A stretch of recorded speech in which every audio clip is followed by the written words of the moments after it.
I didn't mean to play that, but it's okay. Um, okay, so y'all want to start off where we left off this morning, or do y'all want me to rewind it? I'm not sure if y'all remember even what they discussed this morning. We were so frazzle dazzle trying to make sure we can get the one trial up, and then we got over here, and then the other trial started back up. So we was kind of like jumping all over the place. So y'all let me know, do we want to rewind or do we want to just continue?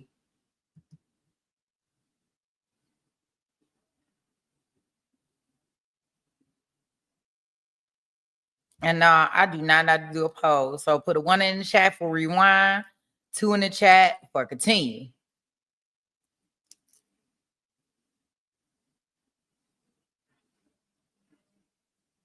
And yeah, I just want to make it easier for everybody to even understand what's going on.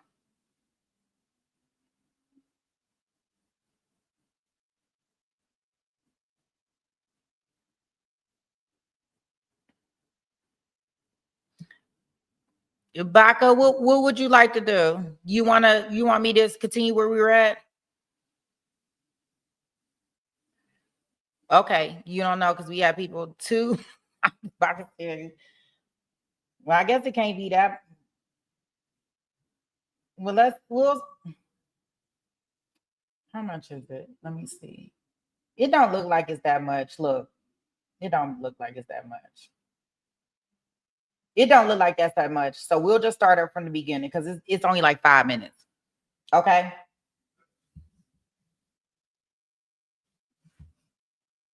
Let me share this. Let me move this. And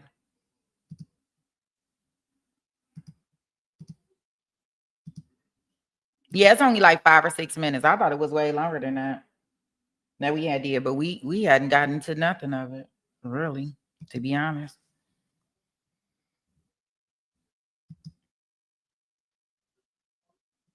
If council is correct as to the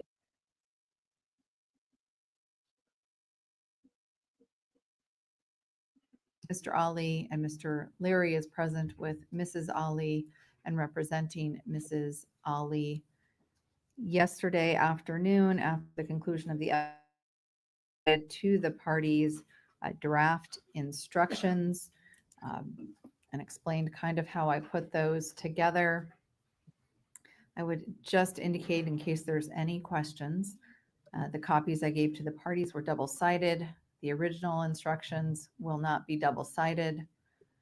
I do run instructions continuously, i.e. not a single instruction on each page, but I will never break up an instruction between two pages when the final instructions are put together.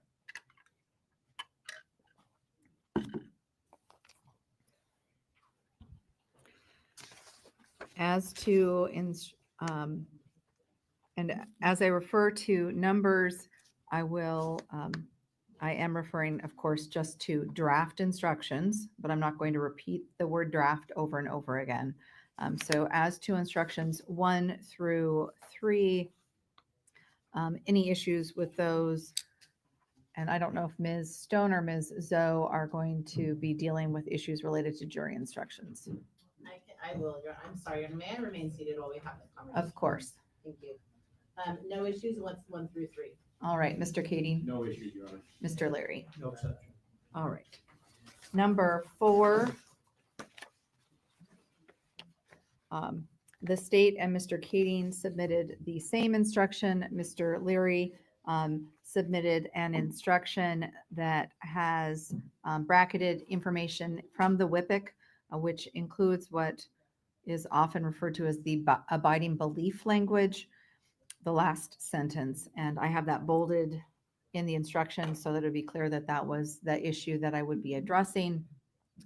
Mr. Leary, I thought I would hear from you first. As I'm sure everybody is well aware in terms of the arguments associated with WIPIC 4.01, it is not error to include that language. It is discretionary as defined by the comments and by the bracketed material in 4.01. I do object to language where the court is directing the jury as to whether they are satisfied beyond a reasonable doubt. I would also note that in the introductory instructions that the court provided to the jury when discussing reasonable doubt, the court did not include the abiding belief language, which I did note. Would ask to be consistent and simply, I object, and I'm not aware of this court's policy, and I know that courts generally have a standard policy, so that's my argument. Thank you. Mr. Kading, your instruction did not include that language. Mine did. The abiding belief, I believe. It did not. I don't think so, but I could have missed it, certainly.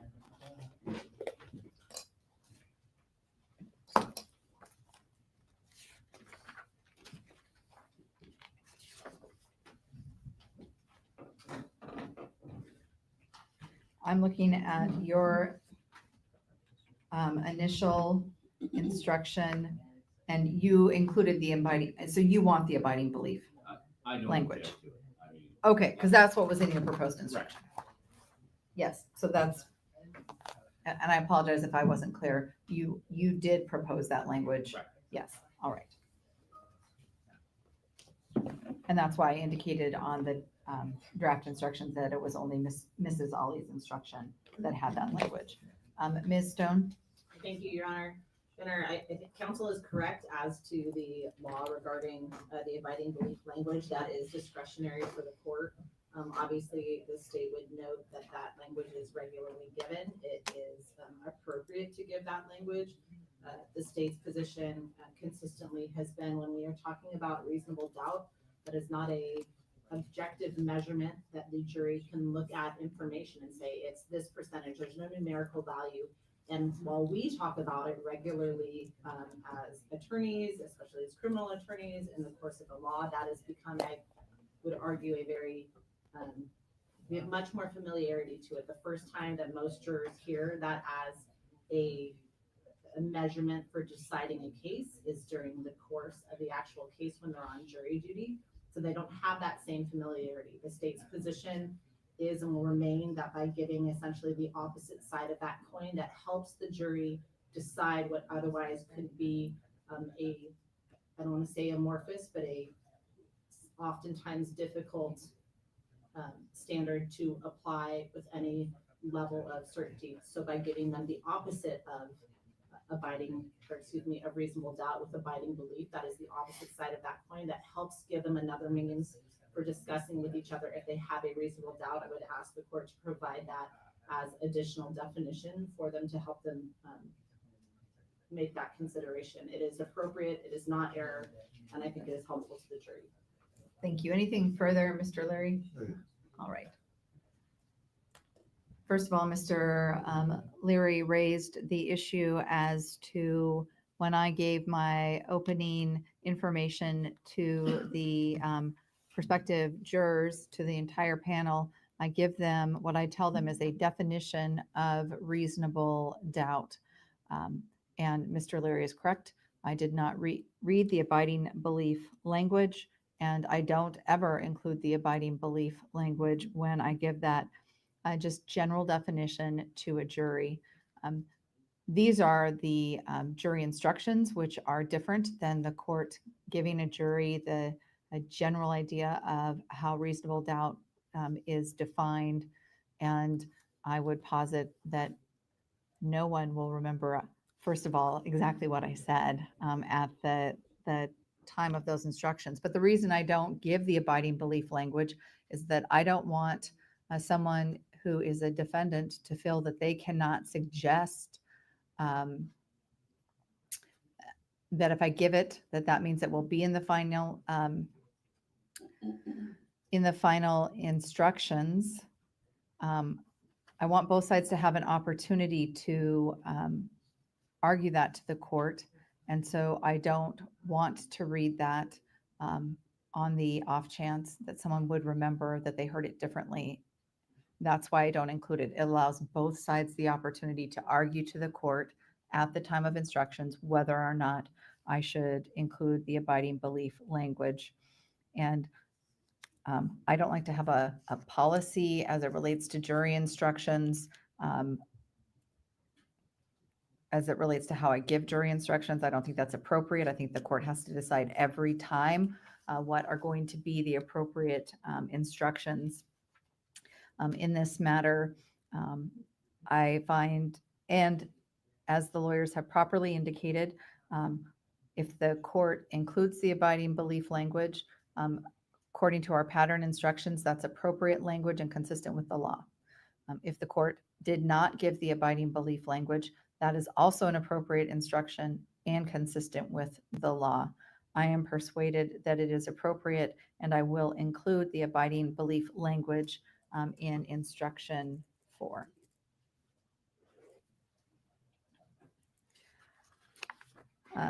Any issues with 5 through 7, Ms. Stone? No, Your Honor. Mr. Kading? No, Your Honor. Mr. Larry? There you are. Ms. Stone, any issue with number 8? My question, if it was necessary, Your Honor, in terms of the state going back through the evidence, I saw statements obviously that Mrs. Ali had made, which had come in, and statements that Mr. Ali had made, or I guess not made, but referenced in terms of arguments between his daughter and students at the scene, but not as it relates to each other, or that necessarily discussed the actions of each other. As the state's position is that Mr. or Mrs. Ali did not reference really her husband's actions at all. Her husband was referenced only in terms of what people were doing to her husband. So I don't think that it's necessary, and I think that it could be confusing to the jury in terms of how they identify what is happening in the case. That instruction number 8 is essentially a rule to address Bruton, and we don't have those types of statements here. There's no confession statement that implicates their co-defendant in terms of behavior. So I think this instruction number 8 is confusing, and I don't think it fits in this case, even though it is a co-defendant case. All right, thank you. Mr. Kading? And Your Honor, I don't know what the final argument of the government is going to be, but I think that this instruction is necessary because I know there has been references to statements she made after this event that the state has been eliciting from the witnesses. Obviously, Mr. Ali is part of those. Bless you. So I think it's appropriate to limit the statements that she made to be used in arguments in case against her, but not against Mr. Ali. So I would ask the court to include it. Mr. Larry? Well, I can think of one example. One, I think it was Officer Bell, maybe Sergeant Bell, said that Mr. Ali told Mrs. Ali to just go home, given that my client is charged with burglary and has an argument that she had been trespassed. That statement shouldn't be used as evidence of the burglary or trespass, as to why. I didn't get a chance to cross him on why he wanted her to go home, because she wasn't supposed to be there, or just because the event was over and just go home. So I do think that instruction is appropriate. And so I'm not making that argument. So insofar as that's helpful, I don't think that applies. That burglary plainly was committed prior to that statement being made.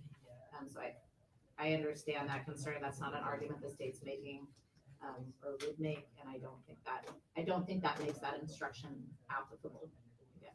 My concern is that Mrs. Ali describes what she sees as it relates to what is happening to her husband. My concern is that whether the jury looks at that and says, well, then do we need to take what Mrs. Ali said she says and cut Mr. Ali out of those observations altogether, even though it doesn't address any behaviors done by Mr. Ali. In fact, it's completely silent as to behaviors by Mrs. Ali, or excuse me, Mr. Ali. So that's my concern, is that it is going to be confusing to the jury in terms of how they apply it to Mrs. Ali's statements about her husband. What specific statements are you concerned about would be confusing to the jury if this instruction were given? Yes, Your Honor. My concern is that the way it implies is Mrs. Ali very specifically says she rolled up. She doesn't say roll up, but she and Haneen arrive on the scene, and that she is watching a student's beat her husband. They're punching him over and over and over again. Those were the statements that she continues to make. My concern is that the jury, in reading this instruction based on essentially the nature of it, that somehow then they have to pretend she doesn't say Mr. Ali and it's just a person or someone else, that they shouldn't use it that way. But because of the way that it reads, my concern is that somehow they will neutralize and take Mr. Ali out of that statement by Mrs. Ali, even though it's not attributing any actions to Mr. Ali, and there's no statements regarding a confession or conspiracy whatsoever. So that's the state's concern. I don't think it applies in this case for those reasons, and I think it can be confusing to the jury. Mr. Larry? State said that they weren't going to argue, but that's not the only standard. You are telling the jury how they are to weigh the evidence and how they may use the evidence. And just because the state doesn't make an argument with respect to the burglary, it doesn't mean that the jury might not use Mr. Ali's statement. All right. I am going to give instruction number 8. I think it is appropriate under the evidence that has been presented in this case as it relates to statements by the defendants. I do not believe that it's going to limit the state in how they can argue their case and the facts that have been presented in this matter as it relates to each of the defendants. Instruction number 9, the last clause of that instruction or of a third person was included in the instruction offered by the state and Mr. Kading. That clause was not in the instruction offered by Mr. Leary, and it appeared to me that it doesn't apply. The state agrees with Mr. Leary's instruction, Your Honor. All right, Mr. Kading? I do too, Your Honor. I only included it because it wasn't bracketed, so I agree it's not relevant. So what I have bolded in the draft instructions will be deleted.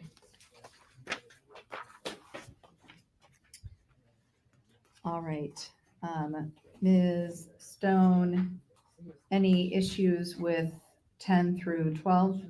Only on 10, Your Honor, I would indicate, I think we need a, he or she does any act that is a substantial step. All right. If I add or she, any issue with that instruction, Mr. Kading?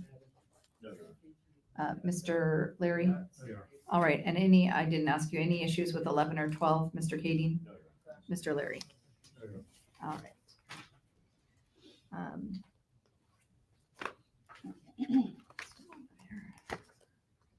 Any issue with number 13, Ms. Stone? No, Your Honor. Mr. Kading?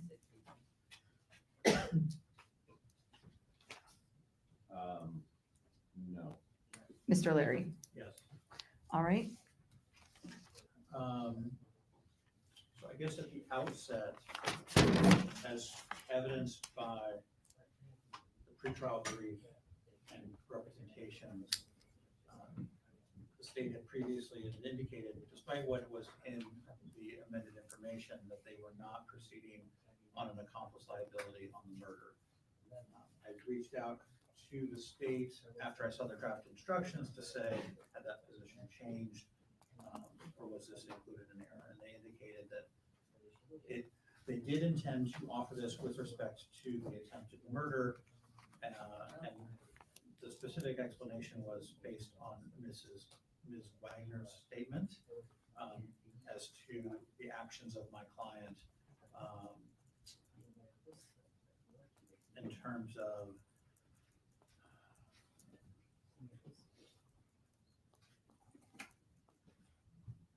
that she saw mom striking the man.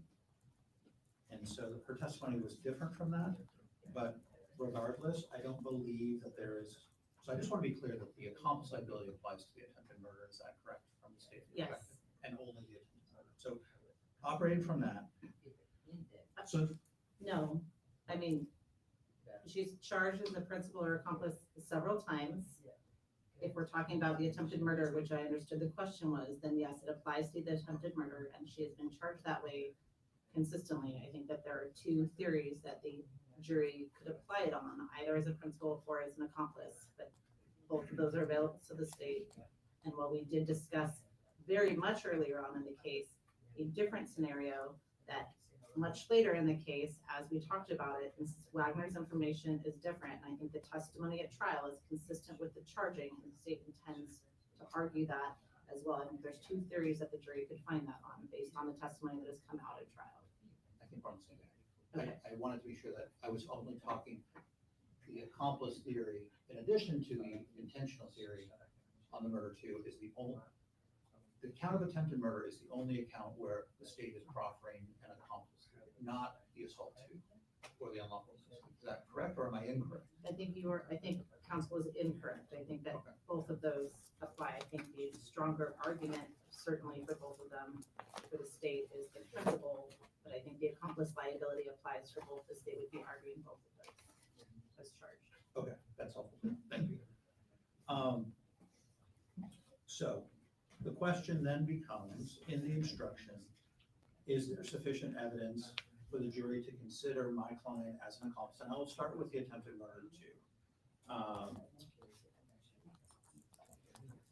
If we look at the video, we know that in Exhibit 34, you can see at 213, you can see the Honda Element going the opposite direction on Mullen Road from the bus. And it then turns, the bus then parks, and then the Honda Element turns into the parking lot. The Element is already turning into the parking lot while the initial physical confrontation between Mr. Ali and Isaiah Williams. And can see the initial confrontation. So she then pulls into the parking, actually Haneen pulls into the parking lot, and on Exhibit 114, which is the Timberline High School video, we can then see her running across the parking lot. And there's been no testimony as to what is visible from there. We can surmise the distance. We know there are cars that she's running around, and that there are kids surrounding Mr. Ali, Fatima Ali on the ground. We then look at Exhibit 89, which was discussed yesterday, admitted earlier in trial, which shows the arrival of my client standing next to the truck with the large Douglas fir tree in the middle of that still shot exhibit. So we know there's been no discussion about a conversation between my client and her husband about solicitation, a direction, commanding, encouraging, or requesting Mrs. Ali to commit the crime of attempted murder. There's no testimony that she agreed to aid in the planning of the commission of the crime. So the sole question is whether or not she aided Mr. Ali in the allegation that he committed attempted murder. We know that mere presence and knowledge of criminal activity, so more than mere presence and knowledge of criminal activity must be shown to establish that a person who is present is an accomplice. That's in the instruction. So, and then there's case law that talks about it's not should have known, it's that they actually knew. Now, the state has made a large effort, or has addressed this topic repeatedly, that at no time did my client tell the police, talk about strangulation, or talk about or seeing her husband strangle Fatima. She talks about the repeated punches to his head over and over and over again. Furthermore, the court is well aware of the positioning of everybody. So we have Mullen Road, we have Fatima on the ground, we then have her dad either on top or laying in between Mullen Road, so Fatima, Mr. Ali, and the school, the direction in which he's coming. There's been no testimony that in terms of what was visible from the parking lot. There's no pictures or evidence that detectives went afterward to basically show what is visible from the parking lot. There's nobody says it was very clear from where I was standing next to the truck or between Mr. Ali and the truck that it was very clear that what was happening. What she says is I could see him being struck in the head by Isaiah. So the state has to prove that she has actual knowledge that he was attempting to kill her, and that she then, with that knowledge, agreed to assist in the commission of that crime. And there simply isn't sufficient evidence for the jury to be instructed on attempted murder 2 as to as to attempted murder. So then the next question is, as to assault 2, with respect to strangulation, same argument.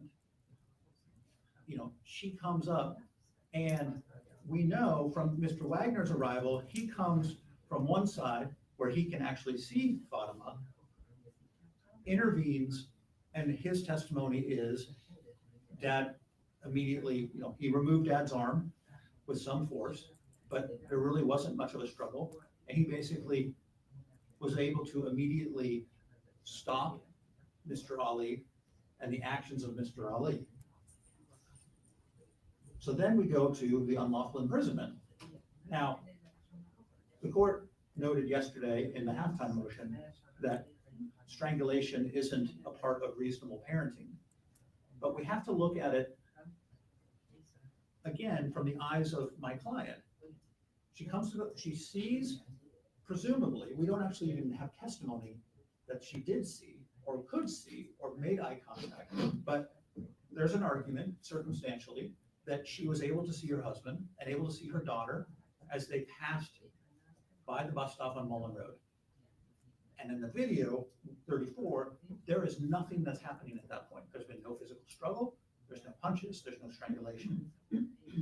So she pulls into the parking lot, she knows presumably where they are because that's where she ran. There's no testimony that anything that happened beyond those kids is visible. She then runs through cars, sees arms punching her husband's head, goes into the crowd, same time Wagner stops Mr. Ali. She then grabs her daughter. So in the split second that this all happens, mere presence and knowledge of criminal, more than mere presence and knowledge of criminal activity must be shown. If we're talking also about, you know, self-defense, we talk about mistaken belief, right? Which is a somewhat analogous here. You know, there's nothing to suggest that he says, I'm going to kill my daughter. And that was the purpose of going to the school. So there's nothing to suggest, again, that solicitation, command, encourage, request. The only issue is whether she aided him in attempting to kill her daughter in the fraction of a second where she arrived with Mr. Wagner and he diffused.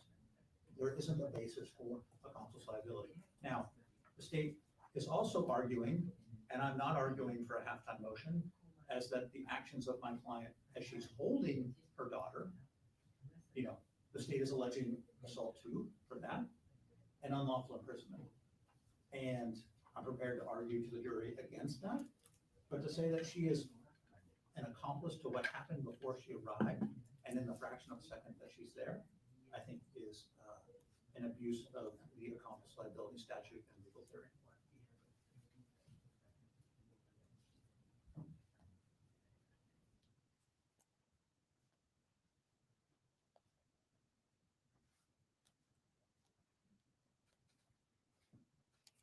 Just one moment.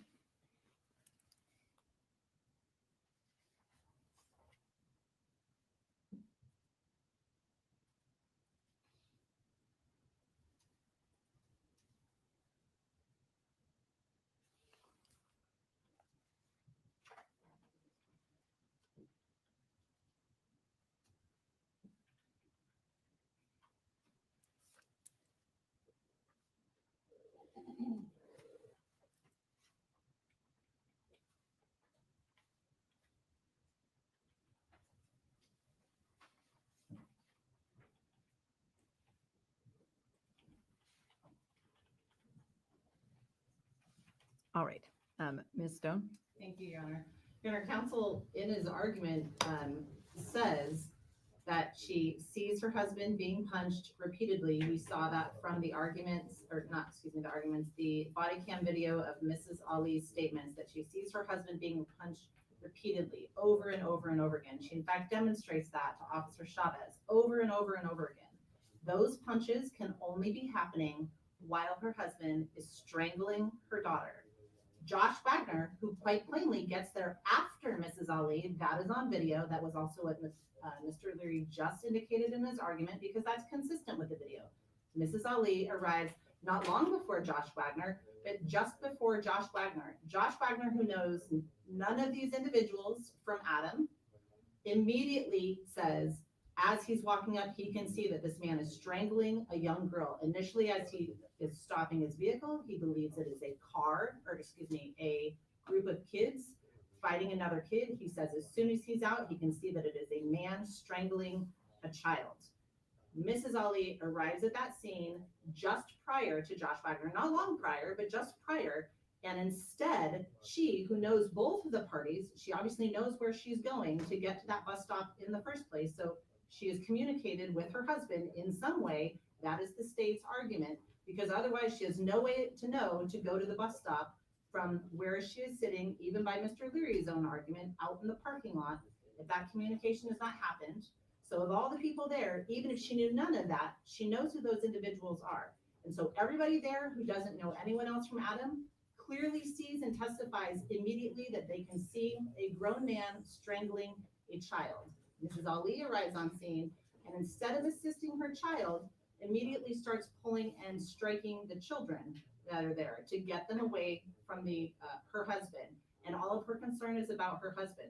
So she's already on the ground at the time that happens. She absolutely is an accomplice to that attempted murder. She is not helping her child.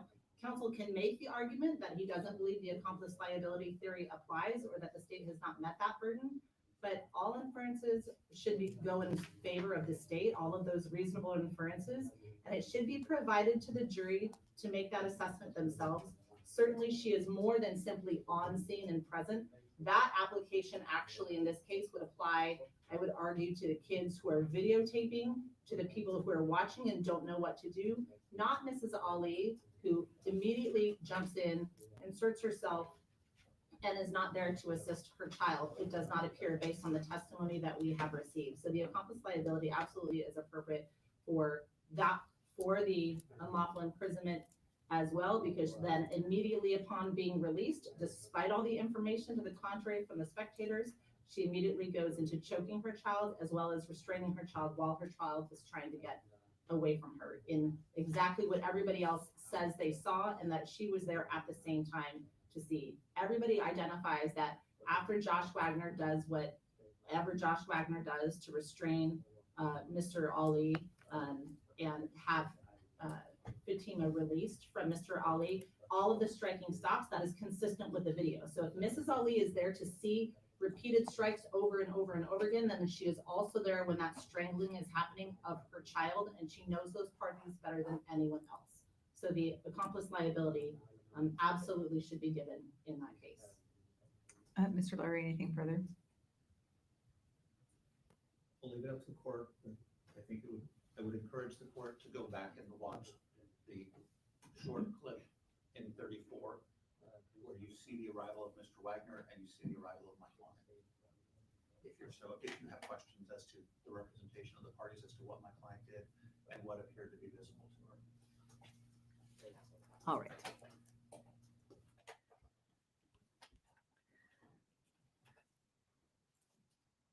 Certainly the court viewed that clip, which I believe was played multiple times during the course of the trial. And so I'm familiar with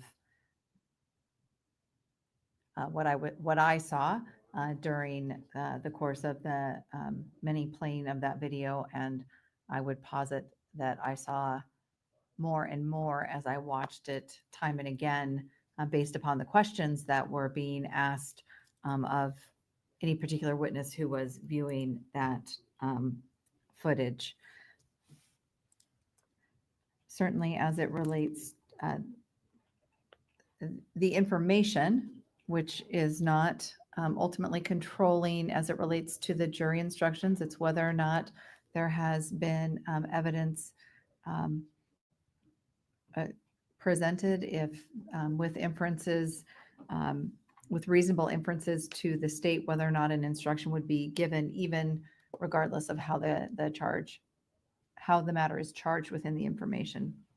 I do find that there is sufficient evidence when I view the evidence with reasonable inferences to the state for their arguments of accomplice liability as it relates to Mrs. Ali. As has just been argued on the attempted murder charge, the assault in the second degree charge, and then I don't know if you want any further argument as it relates to the unlawful imprisonment, but I also would, it's all of those things are linked together in the time frame, and so really I find that there's sufficient evidence with all reasonable inferences for the accomplice liability for all three, for the attempted murder, for the assault to, and for the unlawful imprisonment. And so I will be giving instruction number 13.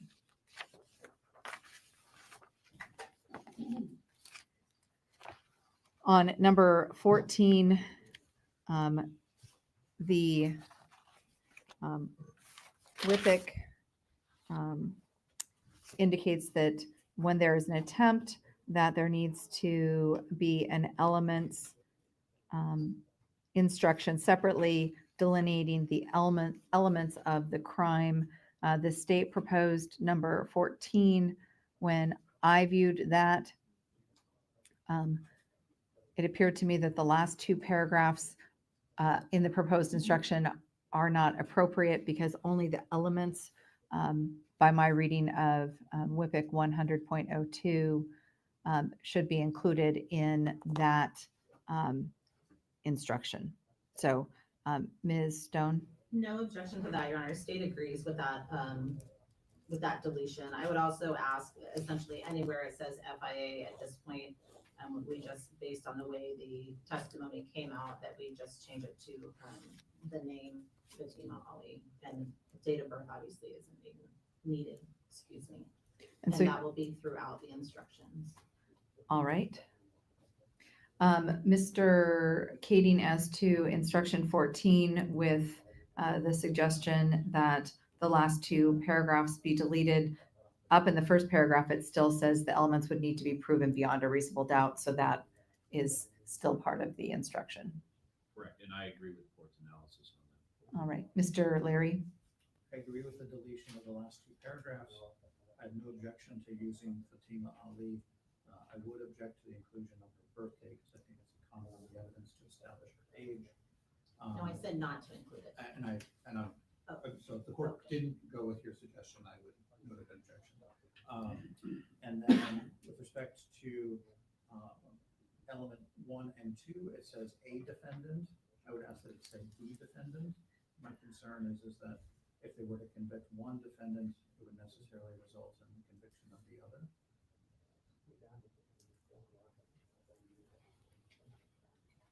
Ms. Stone? I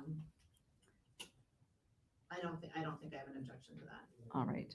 And Mr. Kading, any objection to me using the name Fatima Ali and removing the date of birth? No, Your Honor. All right. Any objection as it relates to the defendant versus a defendant in elements 1 and 2 of instruction 14?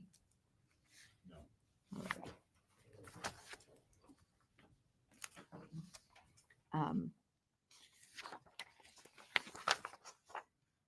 Any exception on 15, Ms. Stone?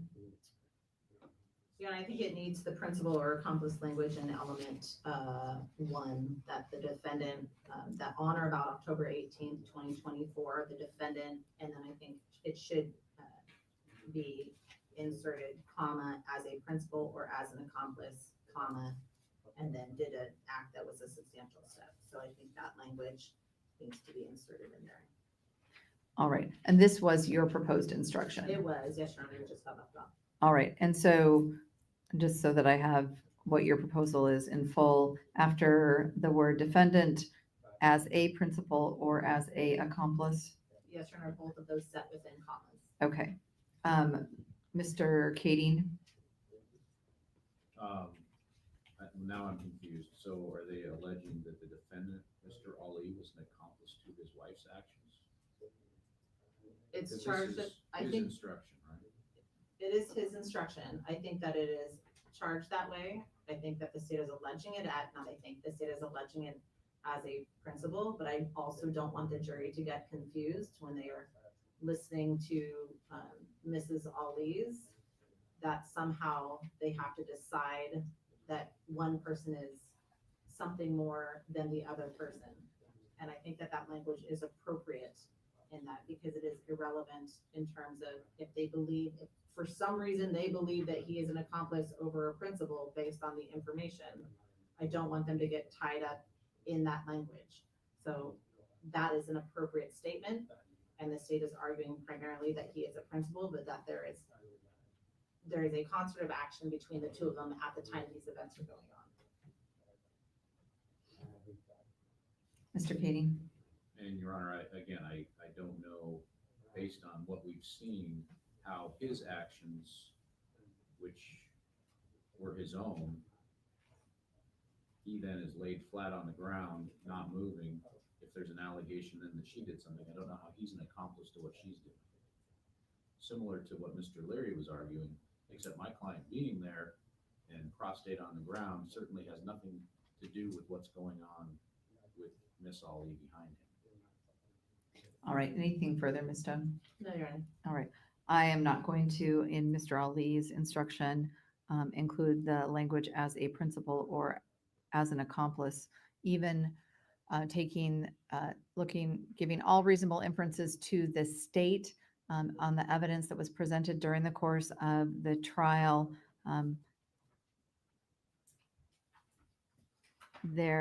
I don't find that the evidence is that Mr. Ali, or it could be argued that he was an accomplice on the attempted murder to Mrs. Ali.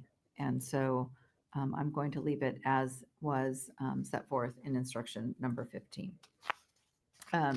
Mr. Leary, any exception on number 15?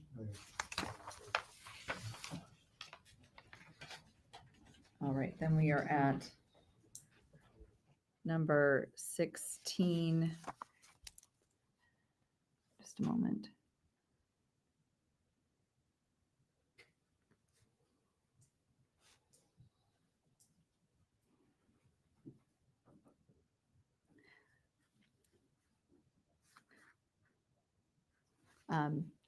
Ms. Stone on number 16.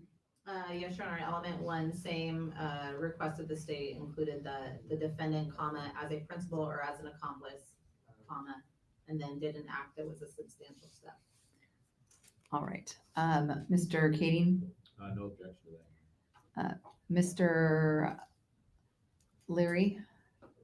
Based on the court's prior ruling, I think that assertion is appropriate. With your standing objection? Exactly. Okay, And then there is a typo, it should be element 3, not 4. thank you. Your Honor, we ask the defense lawyers to approach the microphone, please. Yes, thank you. Sorry, sir. All right, number 17, any issue with that, Ms. Stone? No, Your Honor, thank you. Mr. Kading? No, Your Honor. Mr. Leary? There. Number 18 is the definition of assault. And the definition was different as was provided. It appears to me that at a minimum, the first paragraph in instruction number 18, which includes a sentence that is bolded, that paragraph would be included as the definition. I'm not addressing the next two paragraphs yet. So Ms. Stone, your instruction did not have that second sentence in the first paragraph. Any objection to the second sentence? No, Your Honor, it should have. Thank you. All right. And so just talking about the first paragraph, Mr. Kading, you proposed that language that the second sentence be included. And so you agree with that? First paragraph only, instruction 18. I don't know that the second sentence, actually, I think it's bracketed, right? I don't know that that's something that's going to be argued in this case. That it's an offensive touching. Usually we use that in a lot of other kinds of cases. I'm talking about the language of touching or striking is offensive if the touching or striking would offend an ordinary person. I'm pretty sure you proposed that language. If you're not proposing it. I'm looking for my instruction package.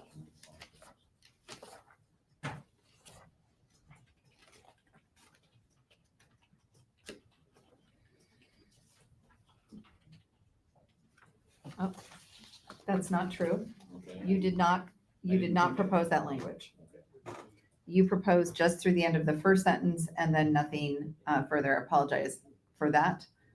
That was language that was proposed by the state. They gave the entire 35.50 WIPIC instruction. And so you want just the first sentence? Well, Or that's what you believe is appropriate under the evidence is what I mean. I think that that's what we're talking about is a harmful touching, not an offensive touching in paragraph 1.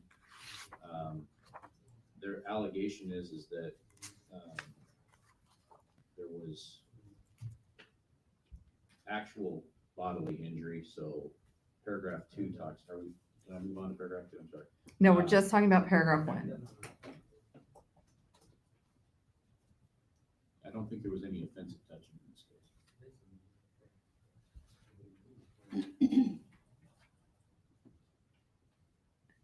Aren't you arguing that, or aren't you going to request that I give an instruction that this was discipline or that could be a defense?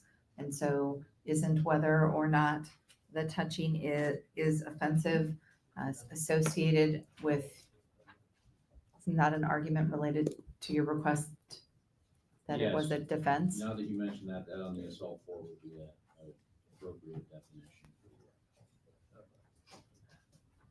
Well, all right. Mr. Leary, any objection to including the entirety of just paragraph 1, including the language that I have, that one sentence that's bolded for instruction 18, just paragraph 1? Okay. All right. So as to instruction number 18, the entire paragraph will be included, and of course it will be unbolded. Now, as to the second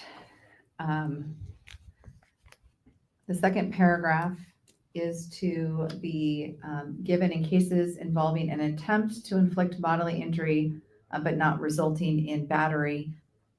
That does not appear, from my perspective, to be what the evidence suggests, and that was that language is not proposed by defense. It is proposed by the state. So Ms. Stone, I would like to know why you would want that included. Yes, Your Honor. Your Honor, when we talk about the assault 4, I want to make sure, because we've spent so much time during the course of this case with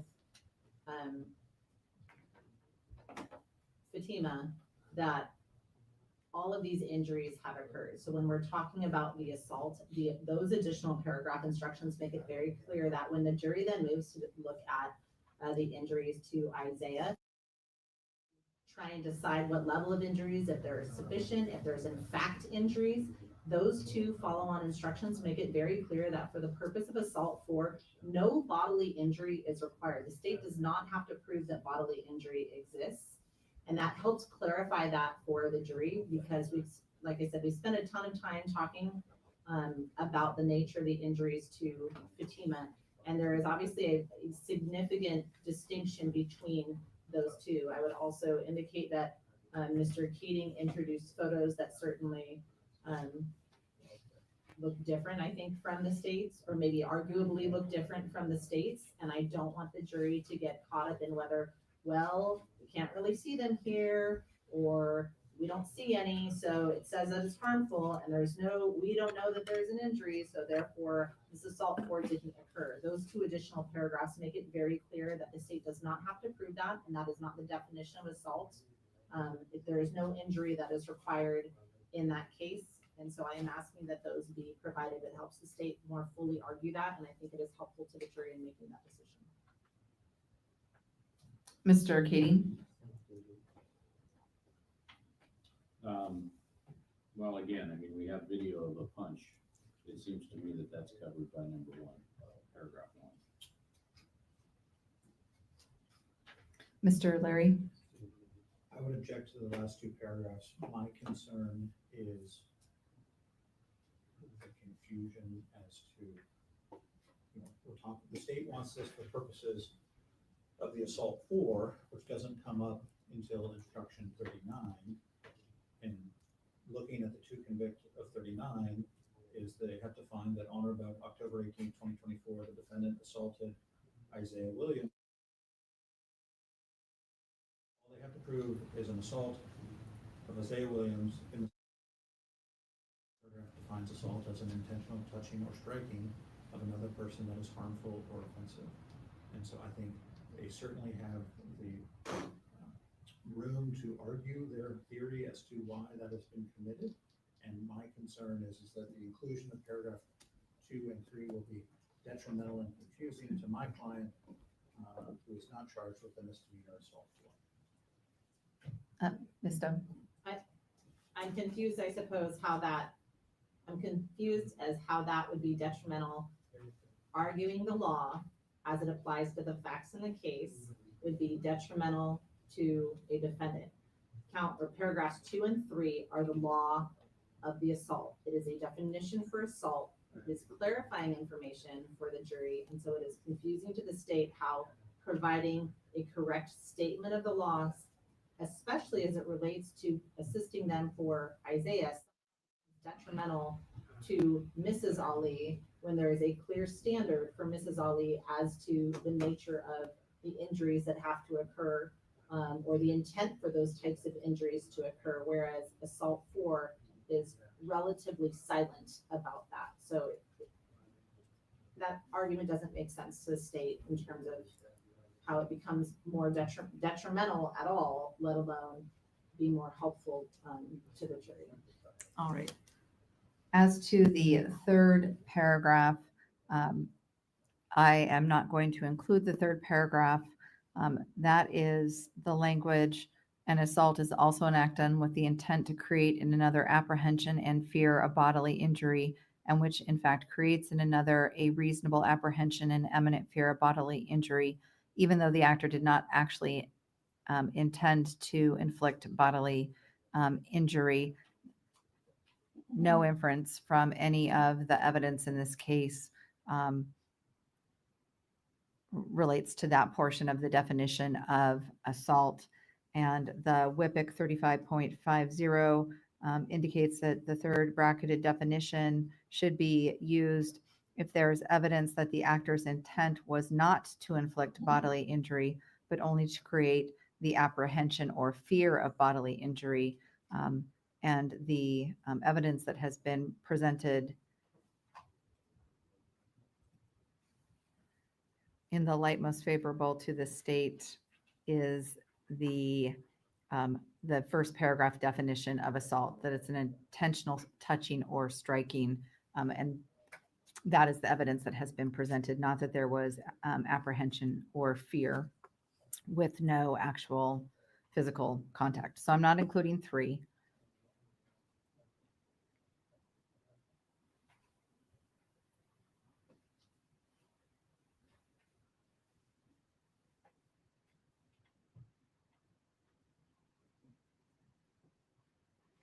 And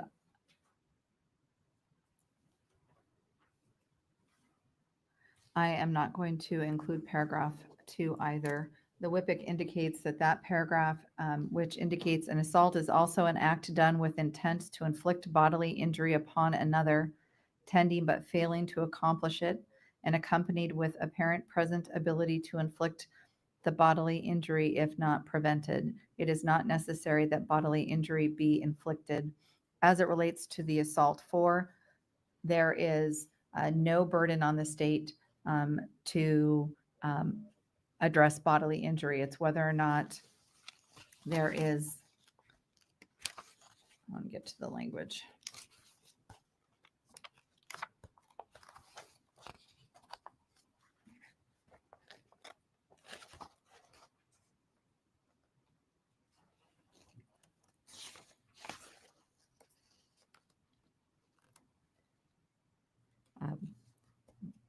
They have to prove that Mr. Ali assaulted Isaiah,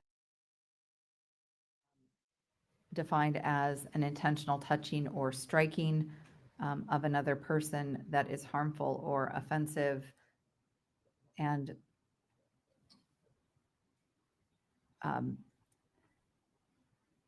the second paragraph is not consistent with the evidence that's been presented. And I don't believe it limits the state in any way from arguing their case or confusing the jury, because the other assault charges, which require more than just the touching or striking, are clearly set forth in the elements, and the court knows that the state can properly differentiate between the assault charges. So Would the court consider adding the last sentence? It is not necessary that bodily injury be inflicted at the end of that first paragraph. Mr. Kading? So she's talking about using the last sentence in the second paragraph and putting that as a last sentence in paragraph 1.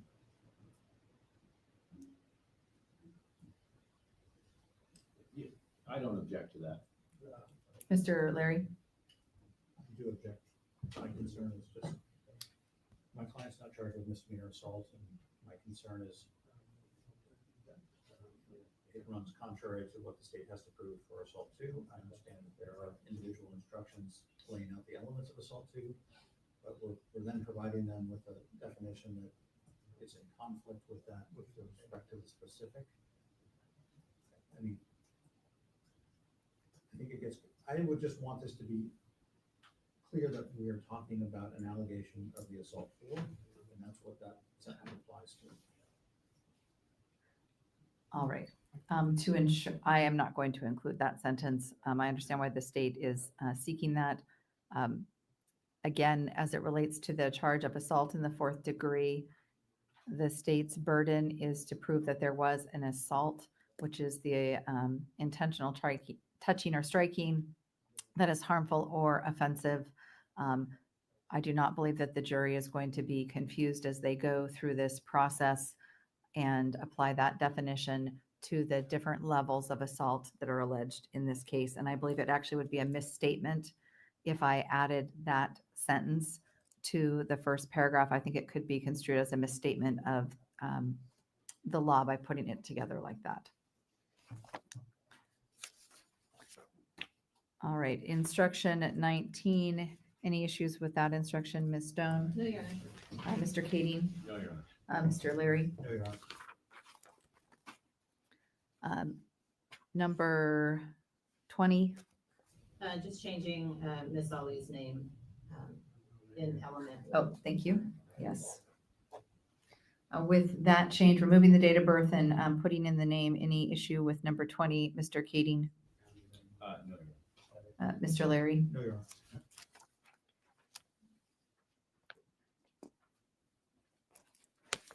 Any issue with number 21, Ms. Stone? No, Your Honor. Mr. Kading? No, Your Honor. Mr. Larry? No, Your Honor.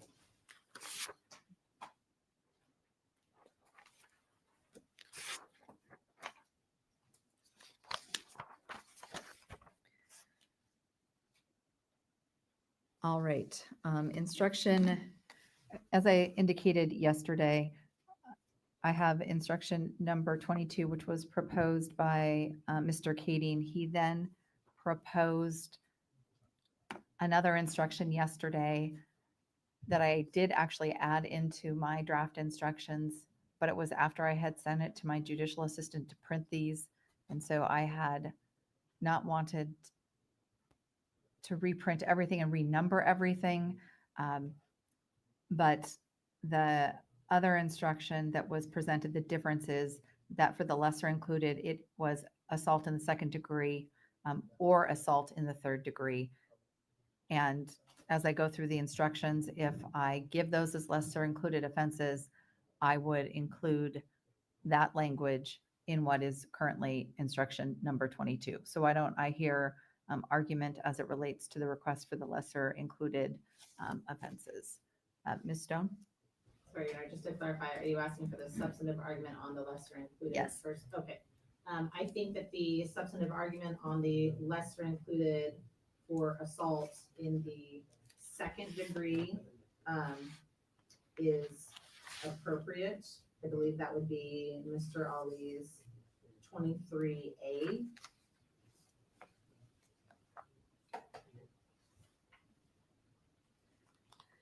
Yes. I think that is appropriate. I don't think that assault in the third degree, however, where it's been alleged by strangulation, is necessarily appropriate. The assault in the third degree is not a lesser included of assault in the second degree by strangulation. As the state was going through, and certainly I think minds can differ, but as I went through it last night and was looking at it in the manner that it is alleged here, I don't think it can be the argument that only assault in the third degree occurred if the jury believes the state's evidence in the way that it has been presented.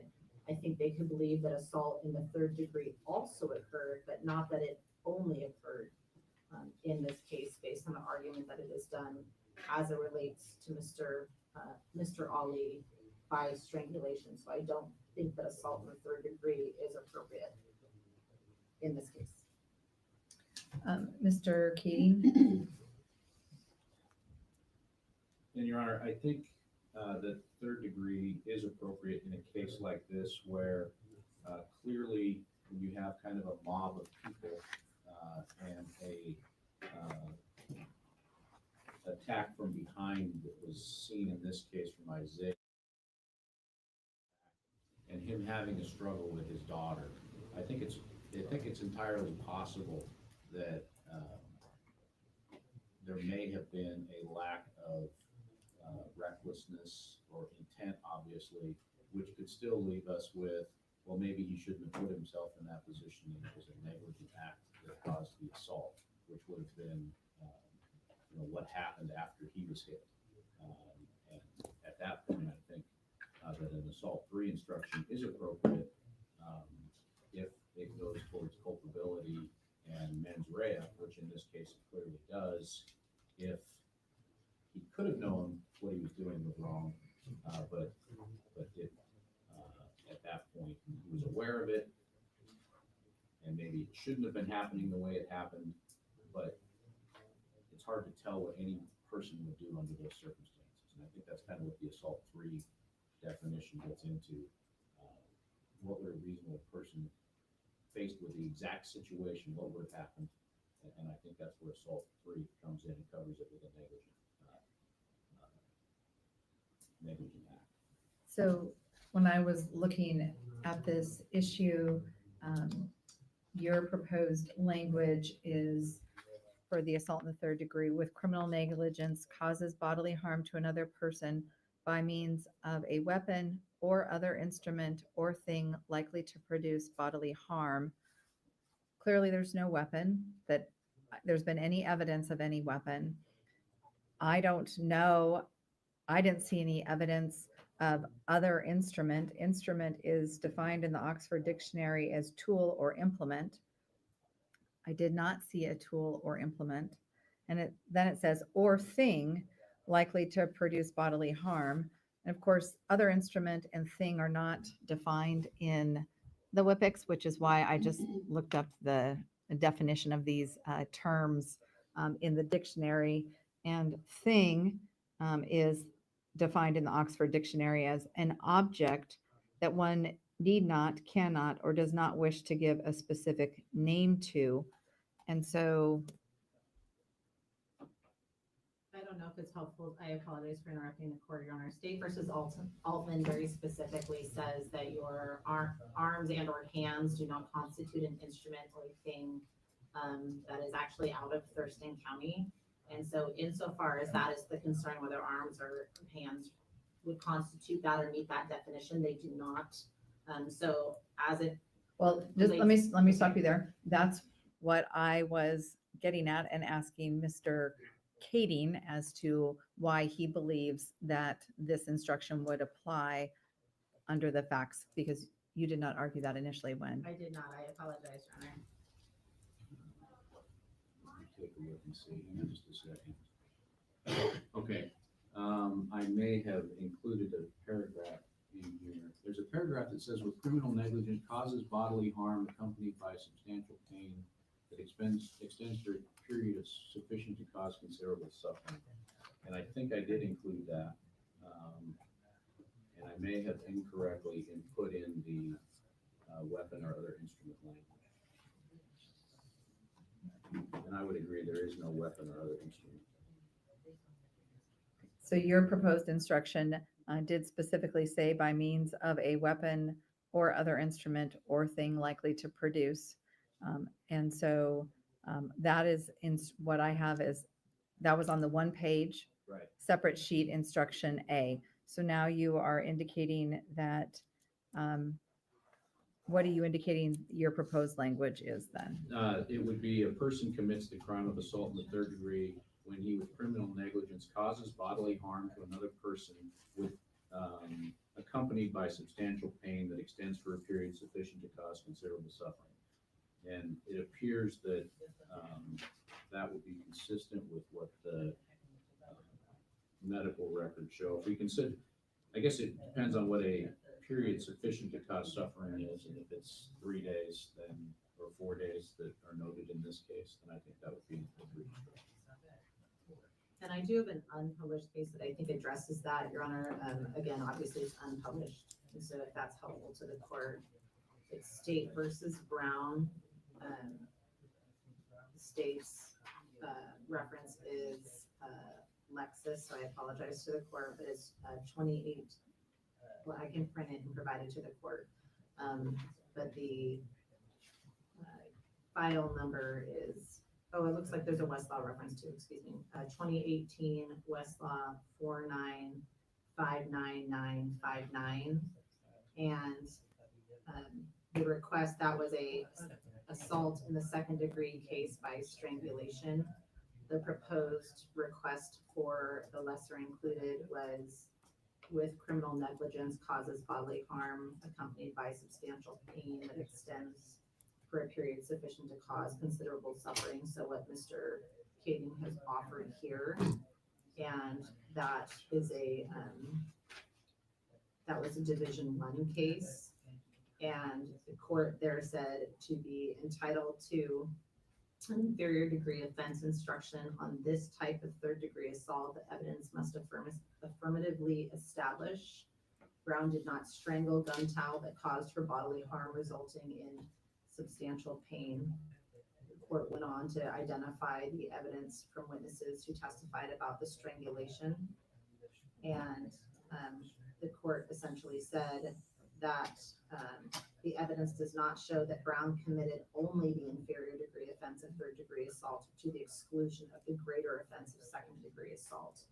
The conclusion that he committed 3rd degree assault required the jury to selectively disbelieve parts of the victim's prior statements and her testimony. Disbelief of evidence of guilt does not satisfy the factual element of the test for an inferior degree instruction. Brown was not entitled to an instruction for 3rd degree assault. So for those reasons, I don't think it's the 3rd degree request is proper in this case. I would agree that the second degree lesser would be appropriate. All right. Although certainly the court is not bound by any unpublished decisions, they can be instructive to the court as the court considers different legal issues.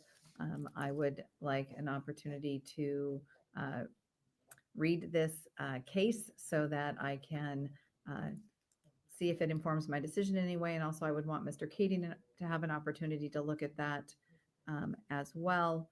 And so it is 10:10, a little early, but we'll go ahead and take a recess. I know that from what Mr. Leary indicated briefly to me this morning that he has a matter with Ms. Stone, I think in another courtroom. Potentially the parties could handle that while I look at this case, and that also will give you, Mr. Kading, a chance to look at the case as well. I'm going to attempt to make this a 15-minute recess. I know the lawyers will attempt to do that as well. Yes, Your Honor. I'll print out a copy of that as well. Thank you. All rise, court's in recess.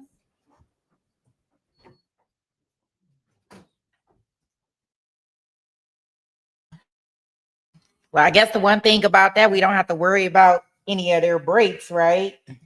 I guess they should be allowed breaks. But that's okay, because we got some TiVo time, right? Because we can fast forward through all these breaks. I wonder if they're still in court.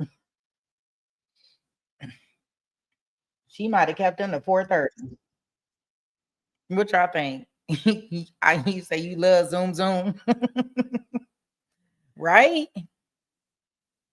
Yeah, so we got that good old TiVo time. So I will fast forward us through the break and see how much we can get through. But I noticed that I was thinking I couldn't quite catch, and I keep forgetting that the dad is probably there seeing all of this through because his son has charges against them, right?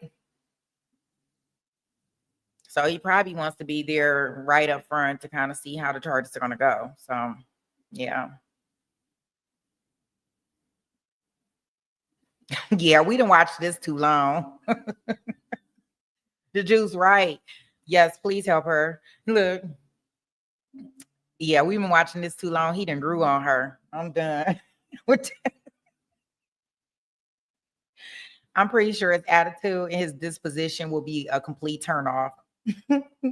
Here we go. No therapist. It's definitely definitely a truth. It's definitely a truth. She put it in the chat so we could all see it. She could not keep it to herself.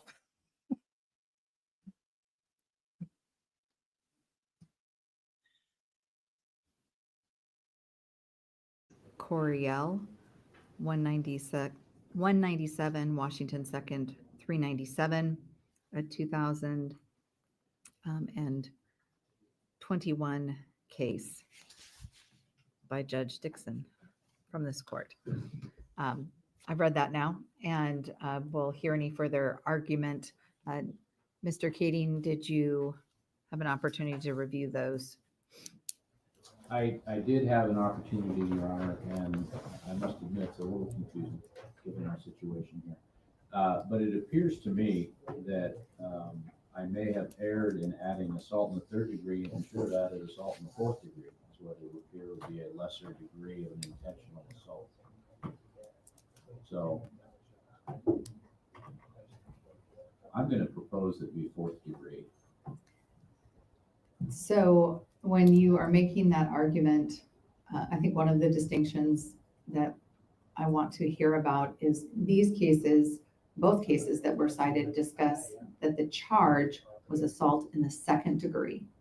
And therefore, they were looking at the lesser and or inferior degree charge. And it is correct that in, at least specifically in the Coriel case, the Supreme Court said that the judge erred when assault in the 2nd degree was charged, and it was charged by strangulation, that the lesser included to that charge would be assault in the 4th degree. in this case, the charge is assault in the first degree. And so I think the differentiation as to what is a lesser included or an inferior charge is, it's the analysis to assault in the first degree, not assault in the second degree. And so that's, if that makes a difference, that is something I would like to hear argument about. Well, Your Honor, when I read RCW 1061.003, it says upon an indictment or information of an offense or an offense consisting of different degrees, the jury may find the defendant not guilty of the degree charged in the indictment or information and guilty of any degree inferior thereto. So I don't think that the fact that it's charged first degree limits what the inferior degree crime could be.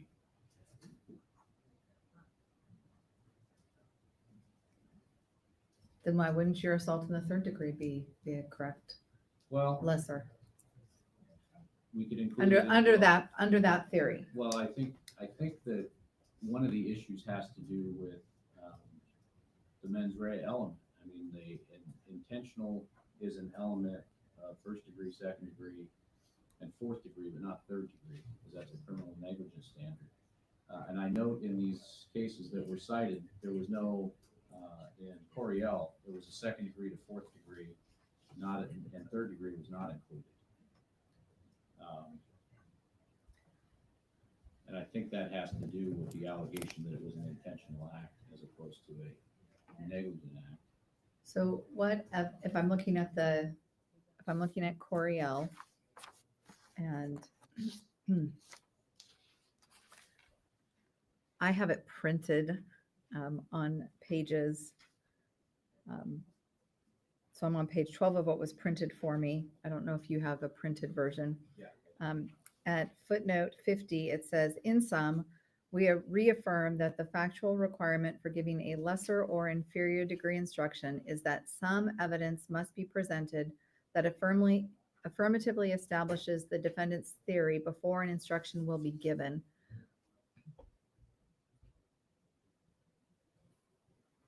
The evidence, so I would like to know what evidence, separate and apart from strangulation, has been presented as it relates to the issue of assault, because that goes to the court's consideration. Well, I mean, obviously there was evidence that he did grab her, and there was evidence in the video that he was touching her and trying to move her from one point to another, which could be considered an assault for these purposes.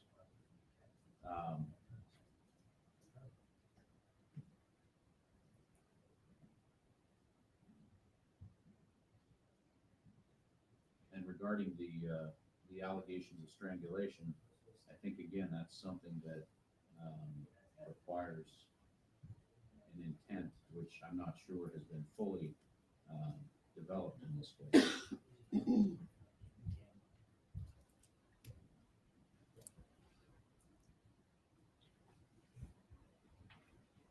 All right. So just to be clear, you are withdrawing your instructions as it relates to assault in the third degree, and instead are requesting that in addition to the lesser included offense of assault in the second degree, which has been agreed to that there's not an objection to, and from the court's perspective, which is an appropriate instruction, you are requesting that the court give the definition or a elements instruction as a lesser included of assault in the fourth degree. Correct, as a lesser degree of the initial charge. And I am reading in Brown where it indicates that it would be could potentially be ineffective if I did not at least ask for that to be done. So I am asking for that to be done, and obviously that is my request. All right. And before I hear from Ms. Stone again, Mr. Leary, this instruction does not apply to Mrs. Ali, but do you have anything that you are going to argue to the court? All right, Ms. Stone. Thank you, Your Honor. Your Honor, I don't read either case essentially to say that once one charge has been done, we just then include every version of the lesser degree offenses. I understand now that counsel has withdrawn the assault third request and is making the assault 4 request. As I looked at Brown and as I looked at Coriel, and to be clear, the state provided Coriel to all of the parties and the court. The workman test is the same for each. And looking at the head note 9 at paragraph 48 on Coriel, the Supreme Court there, and I would note the Supreme Court did identify that the issue becomes very confusing at times in application, even if the theory itself is relatively simplified. Implicit within Workman's reasoning is the idea that when there is affirmative evidence from which the jury can conclude that only the lesser included offense occurred, a lesser offense instruction should be given. The court goes on to say at the end of that paragraph, the test was never intended to require evidence that the greater charged crime was not committed, only that a jury faced with conflicting evidence could conclude that the prosecution had proved only the lesser or inferior crime. The reason that it was an error in Coriel to not give the assault 4 instruction is because that in that case there was an argument that one, the defendant had used self-defense or used force for the purpose of self-defense or defense of his property, or that 2, he did not actually strangle because he indicated that the evidence supported an inference that the defendant assaulted but did not strangle his girlfriend, in which case then the assault 4 instruction became appropriate. That does not appear to be the case here. So it's, I guess, confusing to the state why the assault 4 would be appropriate in this case, separate and apart from the assault 2 instruction as it relates to that. I don't think that we just continue to add, and I don't think Workman or Brown or Coriel stand for the proposition that we just continue to add lesser offenses each time. So I don't know that assault 4 is appropriate in this case either, based on the facts that we have, but I do believe assault 2 would be appropriate as a lesser included offense.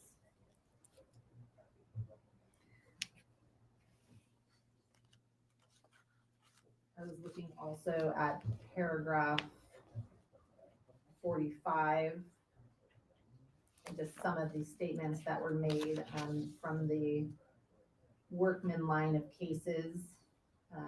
Quote from Gallagher, a defendant may not be convicted of a lesser degree of a crime which is included in a greater degree unless evidence is adduced to sustain a conviction upon the lesser degree. And the quote from Foley, the lesser degree of crime must be submitted to the jury along with the greater degree unless the evidence positively excludes any inference that the lesser crime was committed. It also talks about at paragraph 43 how we've arrived at lesser included offenses under the English common law.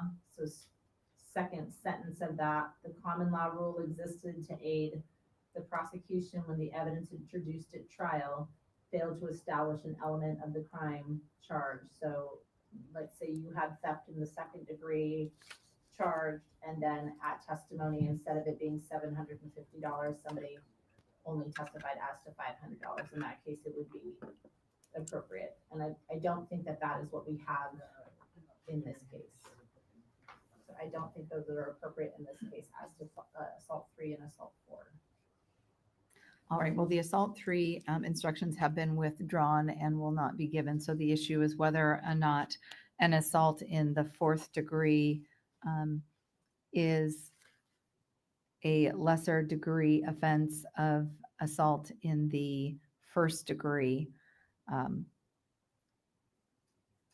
under the facts of this case. And I think that Coriel is the better case in its discussion, and of course, it's a published case, than the Brown case, and attempted to be more clear than the Brown case as well. Coriel is also a 2021, so it's post-Brown, and Brown did rely on that Fernandez, Medina, I believe, language that Coriel was trying to clarify as well, Your Honor. Correct? And the test that the court is to use when giving a lesser or inferior degree instruction is that some evidence must be presented that affirmatively establishes the defendant's theory before an instruction is given. And of course, that evidence can come from any source. It doesn't have to be from a defendant testifying, and it can include evidence presented through questions on cross-examination or evidence that is presented by the state. Ms. Stone, as it relates to Mr.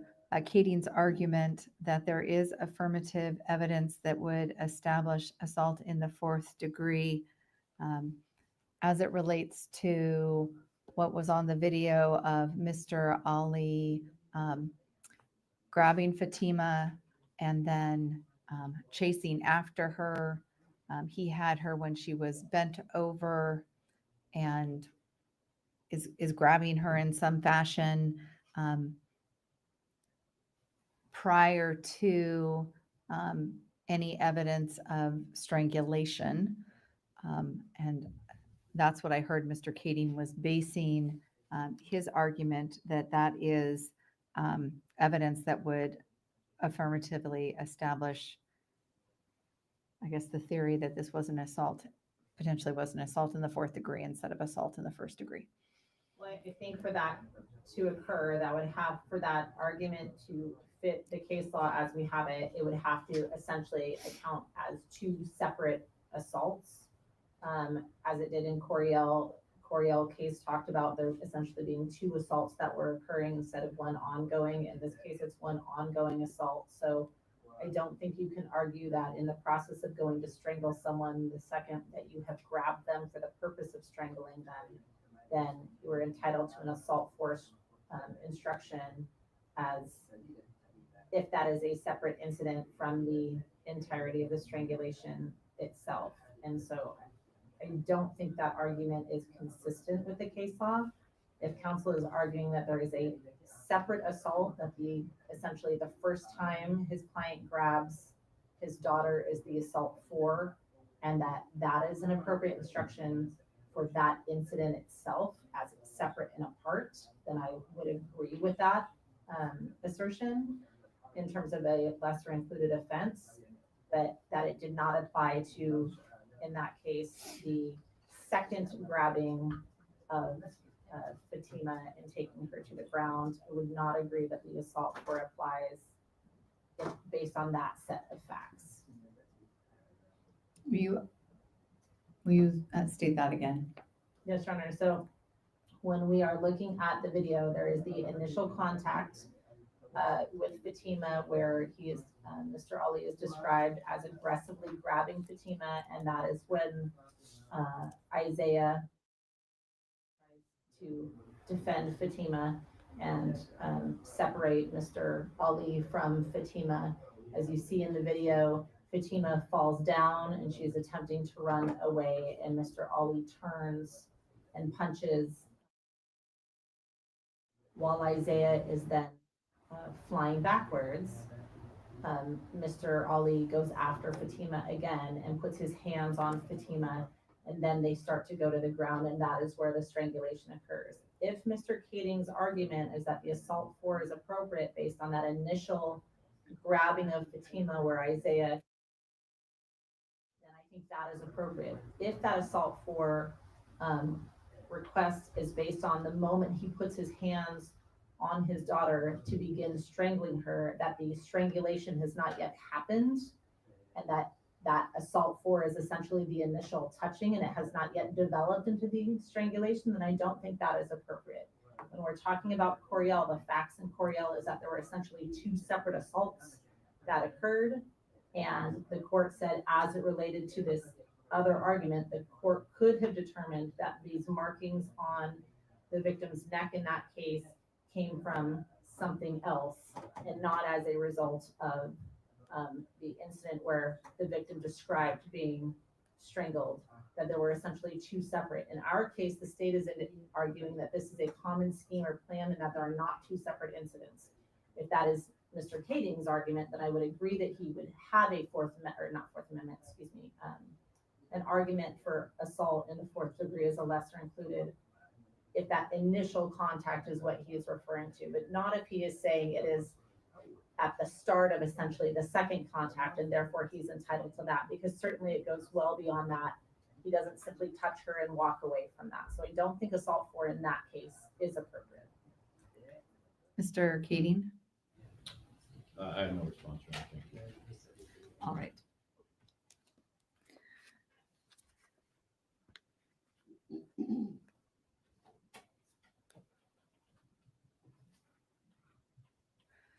All right.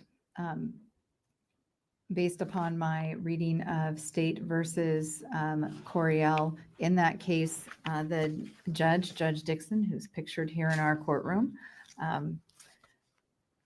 was reversed. It was a case where the charge was assault in the 2nd degree. Defense offered an assault in the 4th degree charge. And in an opinion that they said was to help clarify the law, it still continues to be somewhat, not trying to impugn this decision, but it is not, frankly, still completely clear. And I think that that is clear from also what the lawyers argued, that it's not clear necessarily. But the very last paragraph of this decision under right before section C, and it is at paragraph 50, it says that in this case, they are reaffirming that the factual requirement for giving a lesser or inferior degree instruction is that some evidence must be presented that affirmatively establishes the defendant's theory before an instruction will be given. It's not my job to weigh the evidence or to indicate, as I put together the jury instructions, how the court thinks the evidence has been presented. In this case, I do believe that there has been some evidence that has been presented that affirmatively establishes a theory of assault in the 4th degree. After reading the Coriel case, and therefore I will give that as a another instruction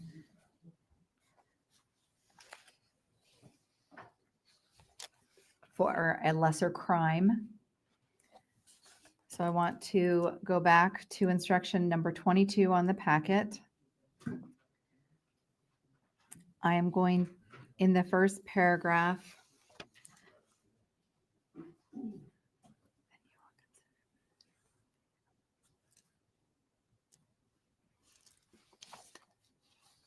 Yeah, I know the court is looking at that now. The state had only tried to find it last night and could not, that if the court was doing it for 2 lesser crimes, whether it should be the lesser crimes of assault in the 2nd degree, and then whether it should be an and or an or. I plainly couldn't find that, and I was concerned there might be confusion as to that. So the request of the state was going to be to essentially restate that first paragraph a second time without that first sentence. so that it is very clear. So it would read, the first paragraph as it says, the defendant is guilty of the lesser crime of assault in the second degree if after full and careful deliberation on the charge of assault in the second degree, you are not satisfied beyond a reasonable doubt that the defendant is guilty, then you will consider whether the defendant is guilty of the lesser crime of assault in the fourth degree. So just essentially restating that to not run into that issue of whether an and or an or confuses the jury as to application. And then the third paragraph would remain the same. Mr. Keating? Your Honor, I would not object to that, but I will defer to the court. All right.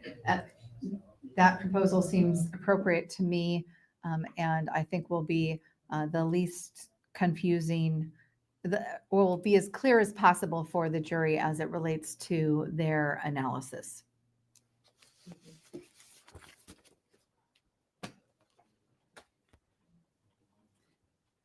All right. Instruction number 23.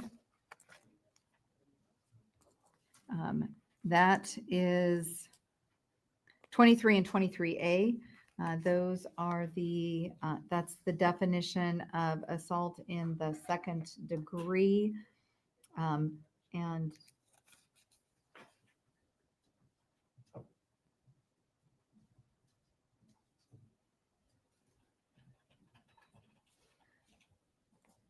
I just want to indicate that I am incorrect in the note that I wrote. The assault in the second degree under WIPIC 35.10 would, except we're using 23A, correct? I apologize. I heard about that before I started the analysis about what the lesser degree charge would be.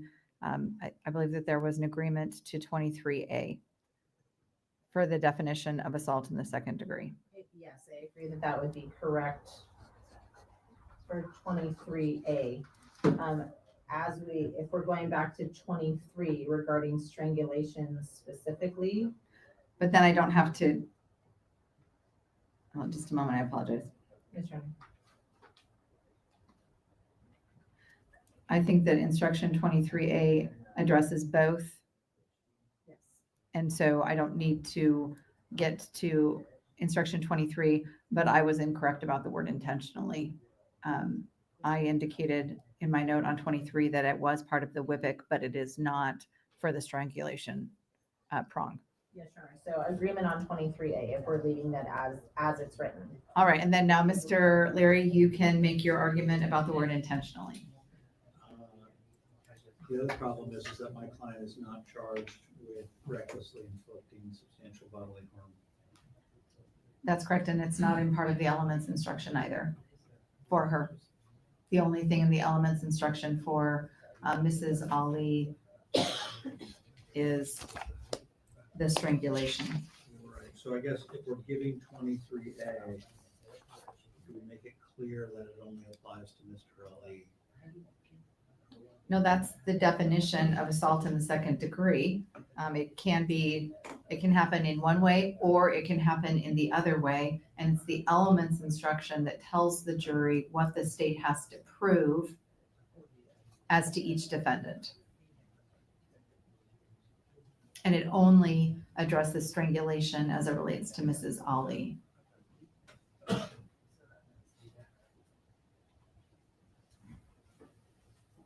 So I haven't done a lot of co-defendant trials, so this is kind of why I'm just pausing, because my concern is that the definition of assault in the second degree that includes recklessly inflicts substantial bodily harm, I understand why it's being given as the lesser for the assault in the first degree, but we would never include that.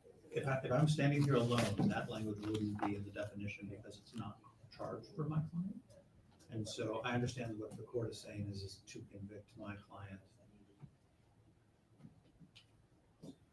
I don't know that I'm wrong, but I just have this concern that the definition to the jury for assault in the second degree includes an alternative that my client is not charged with.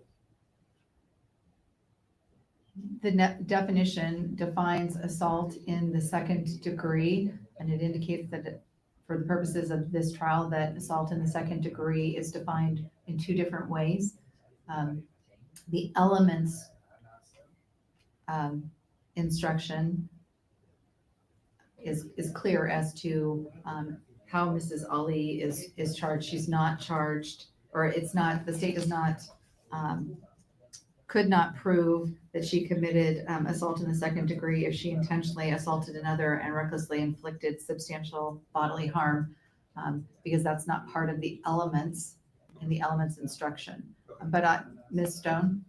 I agree with that, Your Honor. I think the word "or" there specifically for that purpose, and when we get to the to convict, which is what the jury has to determine the state has proven or disproven beyond a reasonable doubt, that specifically addresses that issue for Mrs. Ali. And so then if 23 is not given, so the issue is to the word intentionally. So instruction 23 pertains to WIPIC 3510, which does not include the word intentionally.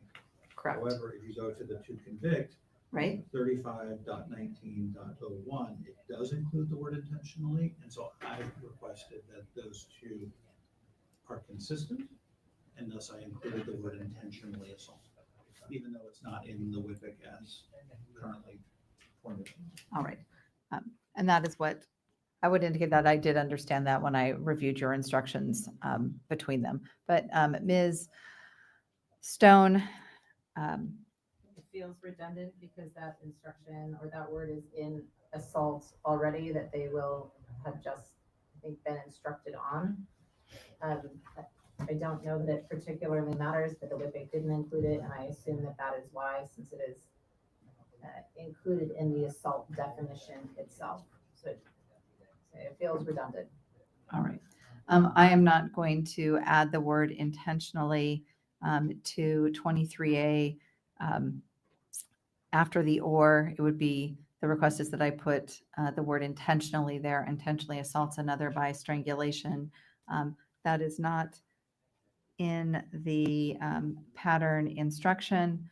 I don't have to give the pattern instruction, but there's not going to be any confusion. The definition of assault is contained herein, and the elements instruction includes the word intent or intentional. There's not going to be any confusion, and will use the pattern instruction. Any issue with number 24, Ms. Stone? No, Your Honor. Mr. Kading? No, Your Honor. Mr. Leary? No, Your Honor. 25 and 26, any issues with those, Ms. Stone? No, Your Honor. Mr. Kading? No, Your Honor. Mr. Leary? No, Your Honor.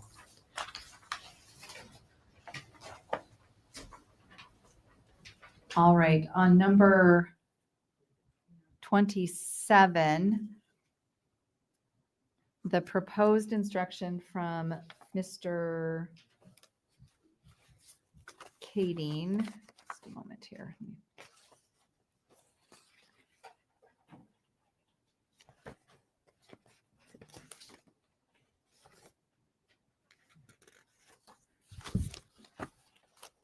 Not sure which packet that came in. Well, So, Your I Honor, think I added the language of the lesser included crime of assault in the second degree. I believe that I added that.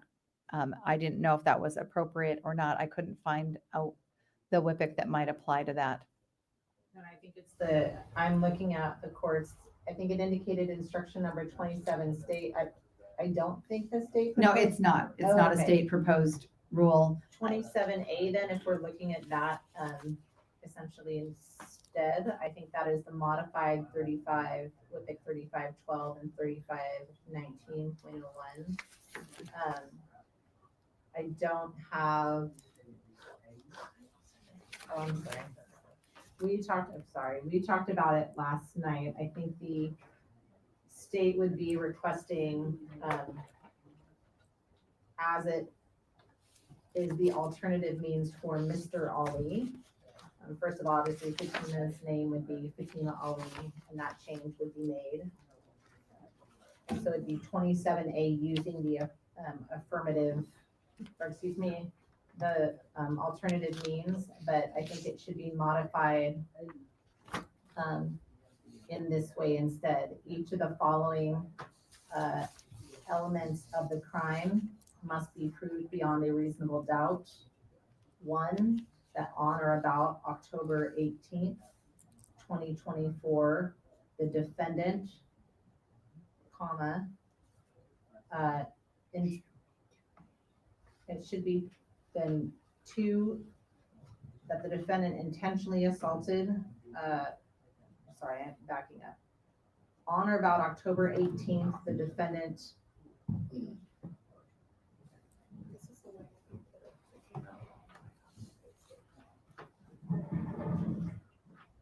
on or about October 18th, 2024, semicolon, 1A, intentionally assaulted Fatima Ali and thereby recklessly inflicted substantial bodily harm, or B, intentionally assaulted Fatima Ali by strangulation, semicolon, and 2, that this act occurred in the state of Washington.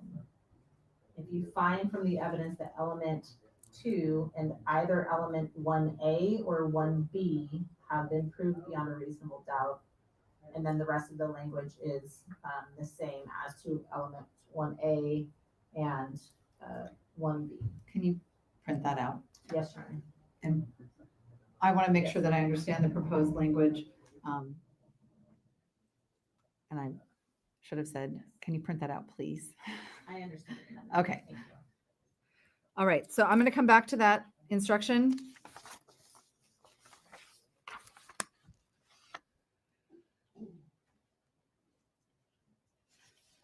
All right, number 28 is the elements instruction for assault in the second degree as charged for Mrs. Ali.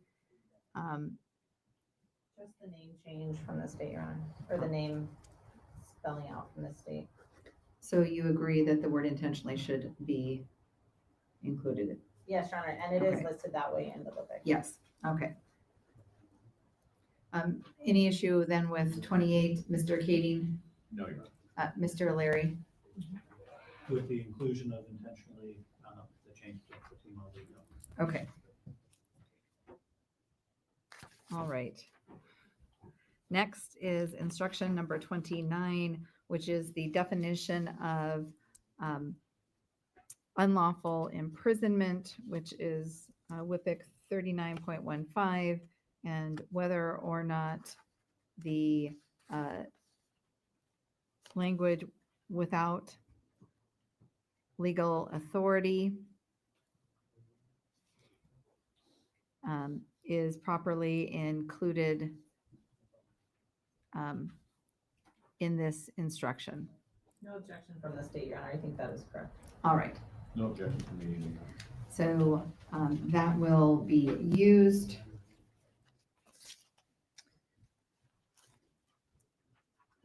Any issues with 30 or 31, Ms. Stone, No, Your Honor. Mr. Kading, No, Your Honor. Mr. Larry? No, Your Honor.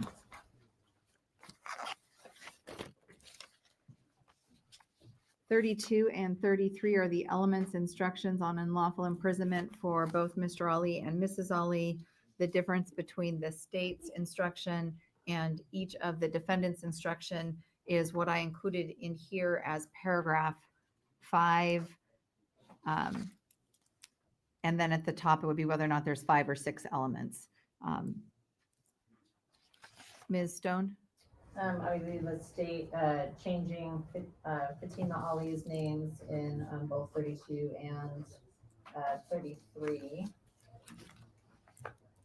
And the principal or accomplice language is charged in each of those cases as well. And so I think the principal or accomplice language should be included on elements 1.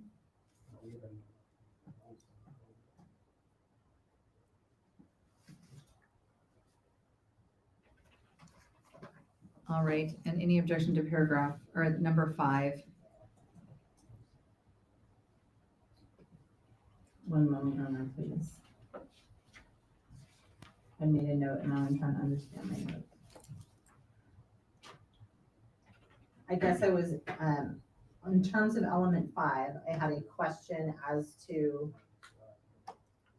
if we know from that the authority when you are restraining your child in the manner in which it was restrained was is not legal. So I guess that's my question, what the intent is for defense counsel's version of it.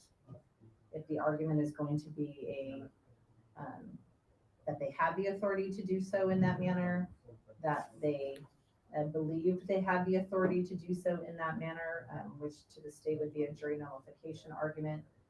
So I guess my question is, why is element 5 being proposed when that is without legal authority to do so in the manner in which it was done?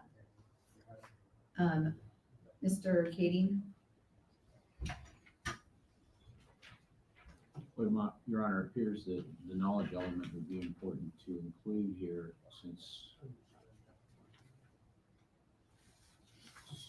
it's obviously an element that regarding parents. If the state argues that the restraint was without legal authority, that's something they have to prove. They should have to prove that the defendant knew also that they did have no legal authority to do that. Mr. Leary? So the note on use says that element 5 should be used when facts exist to suggest that the defendant had a good faith belief that he or she has a legal authority. So parents would certainly fall within that category as to having the legal authority and whether or not their actions exceeded their legal authority as parents. And so the knowledge element should be included based on the comment and the note on use and the case law. So since you're talking about the case law, I looked at Warfield and Johnson related to this issue, and the cases indicate that the knowledge prong, this paragraph or this sentence would only be used where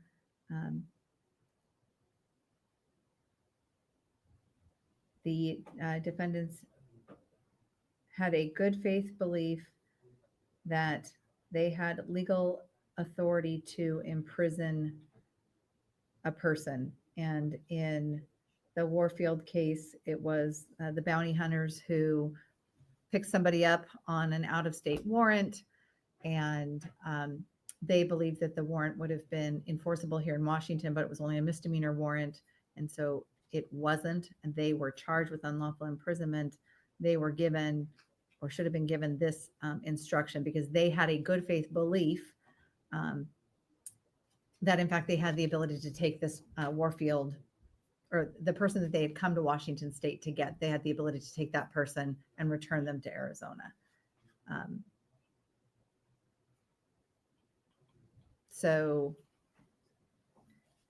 And Johnson, in talking about Warfield, says that Warfield is unique and does not apply to most unlawful imprisonment cases, where there is no indication the defendant believed they actually had the authority to imprison the alleged victim.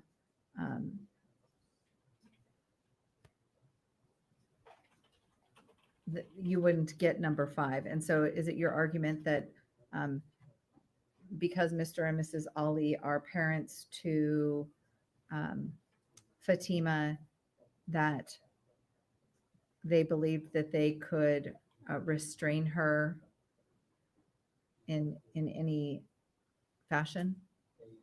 Not that in any fashion, but that they had the legal authority. So specifically to the acts of my client, she had the legal authority to restrain her runaway daughter in the fashion in which she did. And that the state has to disprove that she was acting with knowledge that the restraint was without legal authority.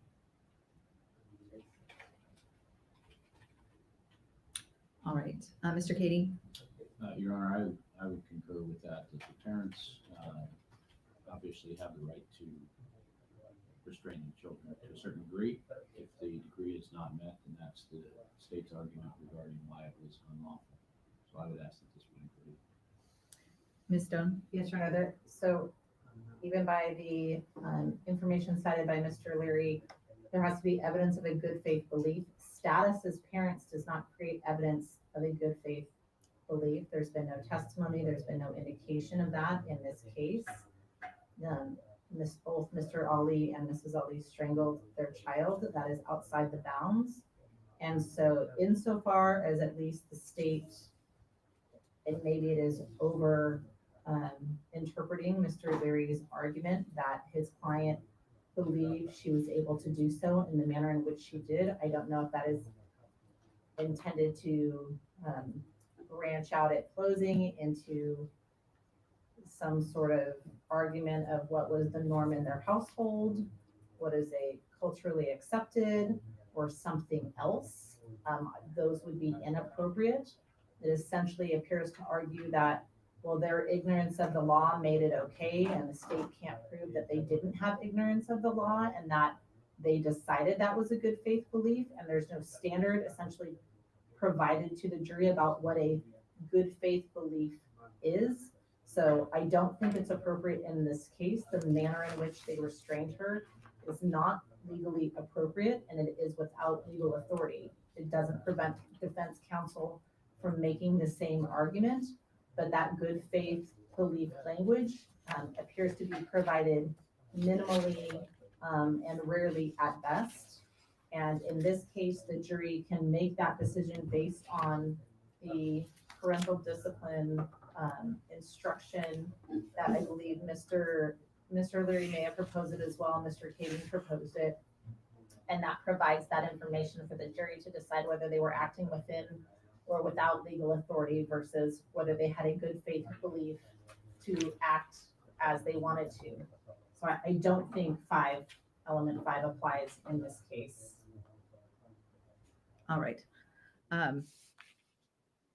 So I think I alluded to this yesterday when I was ruling on Mr. Kading's motion, I think to dismiss the unlawful imprisonment charge. This is actually an issue that I have been thinking about as I've gone through the instructions. As I indicated, I read the cases that are cited in the WIPIC, specifically addressing this issue, and that is whether or not included in the elements instruction would be that the defendant knew that such restraint was without legal authority.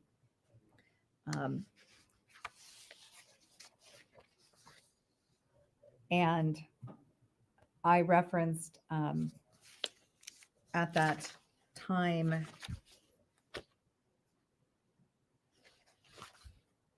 the instruction 21, which is the defense to assault, that the force used was lawful related to discipline of a child, and that instruction specifically talks about that the jury may, but is not required to infer that it is unreasonable to do any of the following acts to correct or restrain a child. And that is because parents have the right, constitutional right to parent. Kids have no rights, basically, frankly, as it relates to that constitutional right, and parents' right to parent their children how they want to. Now, it can't be abusive, but parents have a great latitude to parent, and kids have no right. They don't have right to good parents. And that's why I say that kids have like no rights. But that's the state of the law. That's the state of our Constitution, and the freedoms that are provided to adults who have children. And I believe it would be inconsistent for me not to include number 5, since I have given the instruction about the discipline instruction. I do think that even though they are different and apply to different things, they are related. And there was no indication that I'm just giving this as an example, that Mr. Ali believed that he had a basis to, well, I'll stop there. I think these instructions are, that one sentence and that other instruction are related in some fashion. It would be inconsistent for me to not include number 5 because the parents do have the legal authority to restrain children. The issue in this case, of course, is whether or not that was an appropriate restraint. And that's for the jury to address. So I am going to include number 5. Thank you, Your Honor. I would ask though, to confirm prior to closing and ask the court to prohibit any argument.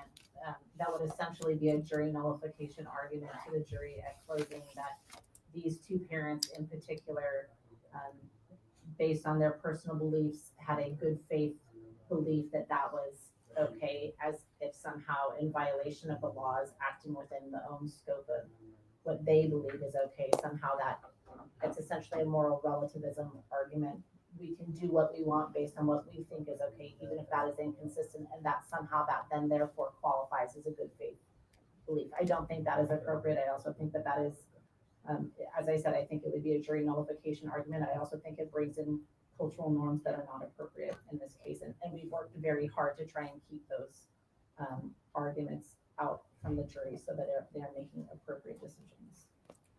All right. Well, there's been no evidence presented at all related to cultural norms in this family except what Fatima testified to. And so there can't be any argument that infers facts that aren't before the jury. And so I would think that neither Mr. Cady nor Mr. Leary are intending to make arguments for facts that are not in the record or a reasonable inference from a fact that is in the record. Is that correct, Mr. Cady? Yes, Your Honor. Mr. Leary? We certainly do intend to explore the concept of implied bias when establishing and evaluating credibility, which in terms of how my client is perceived, not her values justify what she did, but in terms of evaluating the evidence and talking about the instruction on implied bias. All right. Well, then I will take up objections during closing argument if the state believes that Mr. Leary is arguing something that is not supported by the facts that are in the record. Yes, sir. Thank you. And I think, was the court including the principal or accomplice language after defendant? I think I said it, but then we started talking about element 5 and I don't recall where we ended on that. Thank you. Yeah, I have it. As you said that, I wrote that into these instructions. Mr. Kading, any objection as it relates to number 32, adding the language as a principal or as an accomplice?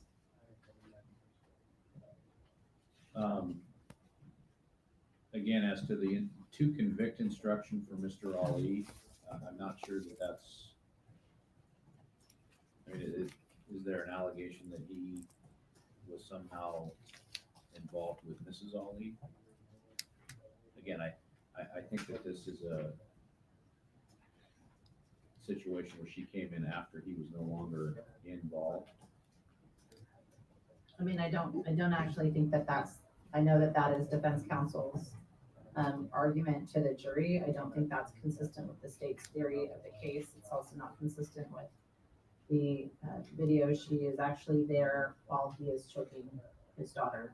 So I certainly don't think it hurts, it prejudices the defendant in that case. The state's ability to prove it is the same based on the evidence either way. All right, Mr. Leary. I don't believe the court gave the accomplice instruction for Mr. Ali on the attempted murder. I don't see how this is different. And as to Mrs. Ali? As to instruction 33, based on court's prior ruling on accomplice, I think the language is appropriate. All right. Maintaining my theory. All right. So as to Mr. Ali, as to instruction 32, I am not going to give as principal or as an accomplice. I don't believe that there, even with the inference to and most favorable to the state as to the evidence that's been presented, that Mr. Ali was an accomplice to anything that Mrs. Ali ultimately did after he was no longer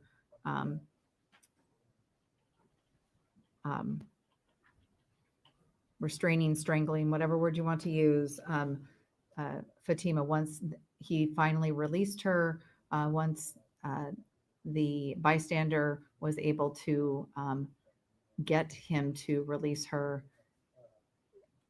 I don't believe there's any evidence as to any interaction that he had with Mrs. Ali at that point, or until much later. So I won't include the language there, but I am going to include it in 33 as it is appropriate for the reasons I've already articulated. Any issue with 34 or, well, any issue with 34? No, Your Honor. All right. So the definition on number 35 is going to be moved.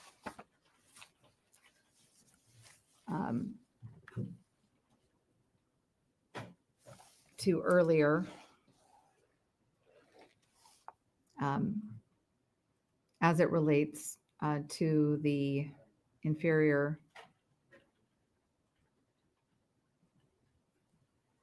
matter. So number 36.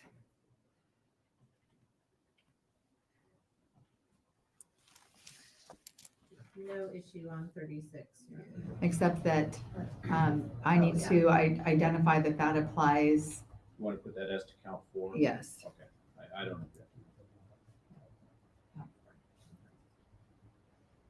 However, we want to word that, count 4. So I'm going to syndicate. It is a defense to a charge of assault in the 4th degree as charged in count 4, that the force used was lawful. And does it need to say charged in count 4 against Mr. Ali? Or do we need to, since there's 2 count 4s? Yes, it's the same. Do you believe that it needs to say as charged in count 4 as to Mr. Ali? I don't think it hurts, Your Honor. I think it's Okay. clarifying. I will add that the only count 4 of assault in 4-3 is to Mr. Ali, but I do want the instructions to be as clear as possible. With that addition, the state's already indicated no issue, and Mr. Katie, no issue. Anything from you, Mr. Larry, on that one? All right. I do think the state is going to be requesting, though, if the court gives 36, the state is requesting that 1604 first aggressor be provided instruction as well.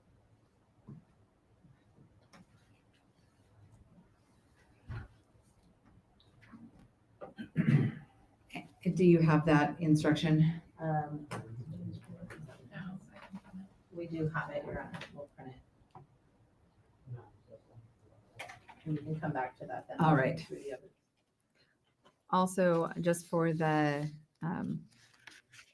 party's information, as it relates to these instructions that we're looking at right now, I have number 37 as the instruction related to no duty to retreat. And then I have the necessary instruction in 38. I actually would give the necessary instruction. It will be moved up. It'll be before the whether or not there's a duty to retreat if I give both of those instructions. Certainly I'll give the necessary instruction. And that was just my error in not having that be first. Any issue with number 38? Ms. Stone? No objection to 37 or 38, Your Honor. Thank you.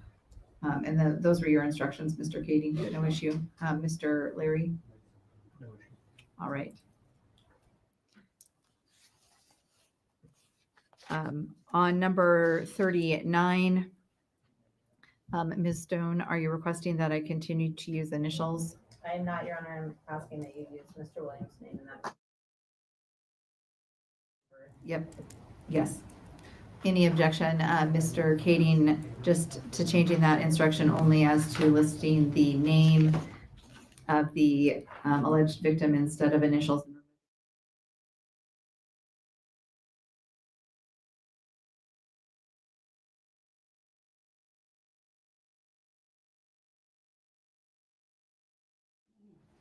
Ms. Stone, any issue with 40, 41, 42, 43? No, Your Honor, none. Mr. Kading? No, Your Honor. Mr. Larry? Take issue with 41, with 6503. I don't think it actually applies to the facts in this case. I think that pertains to the note on use says do not use this instruction in the usual case. I think it's if there's a partial, like someone breaks a window and sticks a hand in, does that constitute enter for burglary? Here, we're talking about her presence on the entire Timberland High Street property.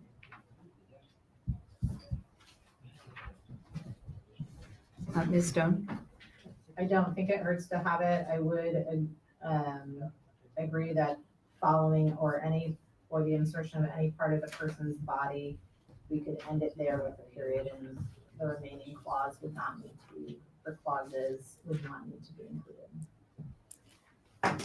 All right, I did not look at that, I didn't print that particular instruction as it relates to the WIPIC. And so I want to look at that. So I'm going to have to come back to that one. So no objection to 42. And then the court also asked me about 43. That's correct. Okay, I do have an objection to that.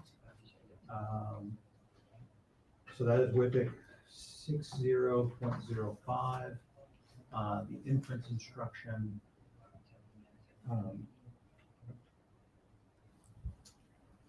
Particularly the facts in this case. I think inference, note on use, the WIPIC committee says use caution in giving this instruction, see comment below. They talk about the concern about inference instructions generally. I think there's a particular concern by the defense for Mrs. Ali about the court telling the jury that they can infer that she acted with the intent to commit the crime against the person or property therein, particularly when there's a mixed motive here. The state's allegation is that the burglary charge gives rise from her unlawful entry or remaining at the school with the intent to violate the protection order. There's also an equally alternative explanation, which is why she was there, was to see her daughter, recover her daughter, and protect her daughter. And so obviously the state can argue to the contrary. I can argue my position, but I think particularly in this case, the inference instruction is improper. Ms. Stone? I disagree, Your Honor. I know that counsel makes that argument after modifying the to convict instruction under 46 to try and say that the state essentially must prove and add an additional element of proof to the state, which is not required by law or by statute. The state need not elect any. I think there's a number of arguments as to what crime she could be doing. First of all, she's violating the no contact order. She knows exactly where Isaiah has run. Assaulting Isaiah. She's already described an interaction with Isaiah, re-assaulting her daughter.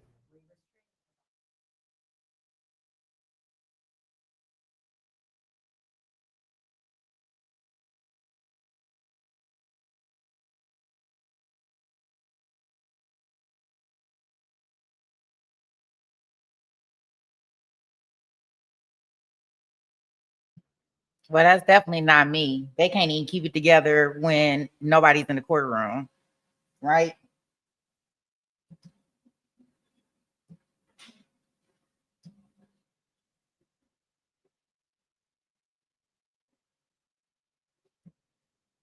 Ali at the WIPIC.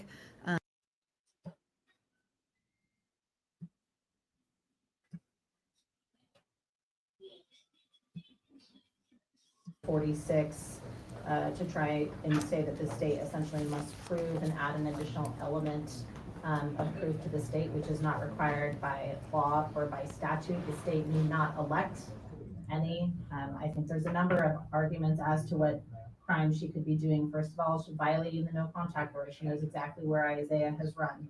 Assaulting Isaiah. She's already described an interaction with Isaiah. Reassaulting her daughter. Oh, maybe because they're saying names, y'all. They doing real good with it today. I see Isaiah's name slipped out, but maybe they're doing real good, and that's why we can't hear anything at this point in time because they're mentioning a minor's name. So shout out to Court TV. They finally getting it together. Now let's see how they do it on Monday. Also, I printed out and read many of the WIPICs involved in the different charges that are before the court, anticipating different arguments that I thought I would hear. I did not anticipate this argument. I have not read this WIPIC. I also optimistically thought we would conclude instructions before our noon break, and we are not going to. So that'll give me time to look at the WIPIC on both instruction 41 and 43 before I rule on those issues. Number 44. State agrees we don't need. All right, so that's instruction is withdrawn. Any issue with 45, Ms. Stone? No, Your Honor. Mr. Katie? Nope. Mr. Leary? Okay. All right. 46 is the elements instruction regarding the burglary in the second degree. The difference, I believe, between the two offered instructions, one from the state, one from Mrs. Ali, was that you have included the specific crime of violation of a court order. Mr. Larry, I'm going to go ahead and let you argue on that. So I do believe I put in my trial memo that I had a question as to what was the specific underlying crime that my client was alleged to intending to commit. I did have a conversation with Ms. Stone. She indicated to me that it was violation of the protection order. If there are other crimes, then I would make a motion for a bill of particulars as to what crime, and then the question is going to be is whether or not the current jury instructions adequately inform the jury as to what crimes there are. And so I want it to be really, I want to know so that I can articulate and describe why my client, it's two parts: enter or remain unlawfully with the intent to commit a crime. And I think I'm entitled to notice as to what crime the state is alleging my client intended to commit as a part of the burglary. If it's beyond the protection order, I think I want to know what it is, and I want to make sure that the jury is properly instructed as to all of the crimes that the state is going to use to argue that my client committed burglary. Ms. Stone? Your Honor, when we had that conversation, Mr. Leary offered me a number of options. I said, yes, no contact order, a reassault of Isaiah. With all due respect to Mr. Leary, I would characterize his response to that as poo-pooing some of those options as he disbelieves them, but the state clearly articulated that.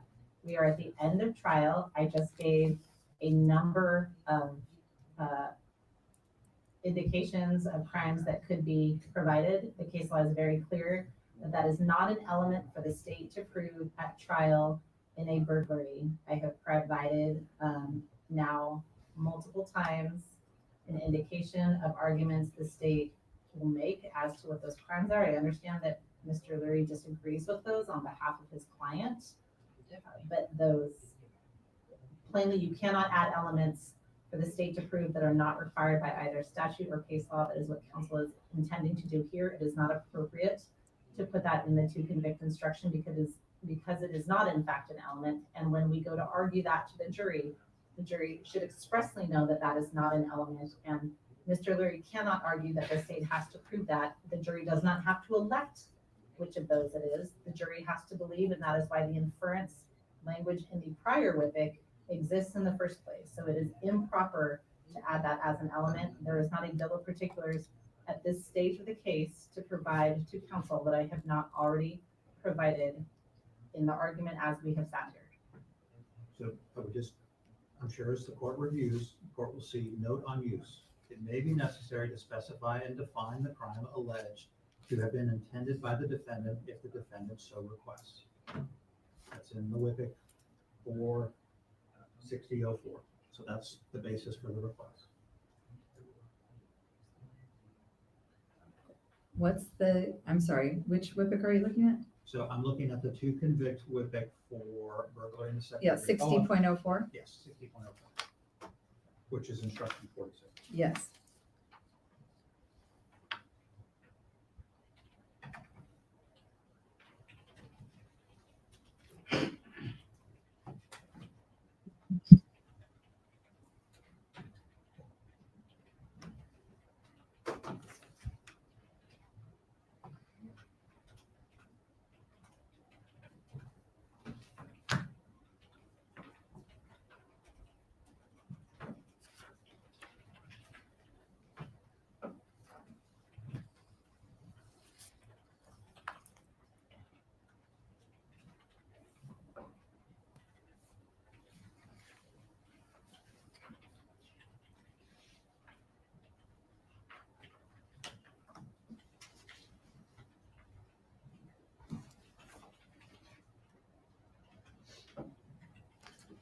What did you say the language says here?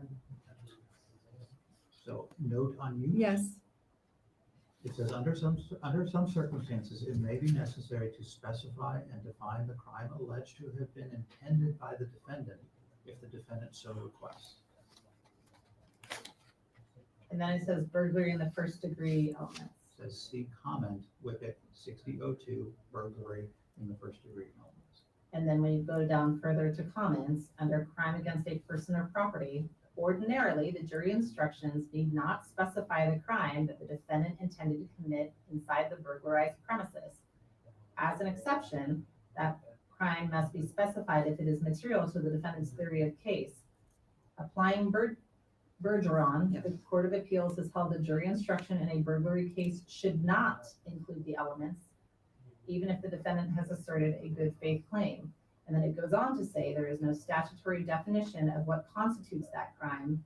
The Washington courts have construed the requirement with a, quote, common sense, end quote, view of the underlying purpose of the statutes to prohibit and punish conduct creating a risk of or actual harm to persons or property within a building. I have now provided that to defense counsel, again, multiple times. It is not required within the statute. It is not an additional element. The state has to prove at trial that the underlying crime has either in fact been committed or for the jury to elect which of those possibilities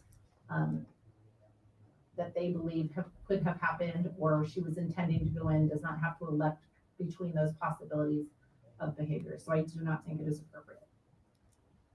All right, and I also do have that instruction in front of me, and I thought I heard you say something different, Mr. Lair, which is why I had you repeat what you said. I'm going to use the instruction as proposed by the state. The WIPIC does not require, nor do these circumstances require that the court specifically indicate the language that was proposed by Mrs. Ali, that entering or remaining was with intent to commit the crime of violation of a court order. And I will not include that language. The instruction as was proposed by the state is a correct statement of the elements that need to be proven for the, that's the burden on the state. Number 47, any issue with 47, Ms. Stone? It should have I think we have restraint provisions language should be coming after provision of the order. Can we come back to 47 and 48? We modified the language on that and we're going to resubmit that. So we'll provide those to the court. Okay. All right.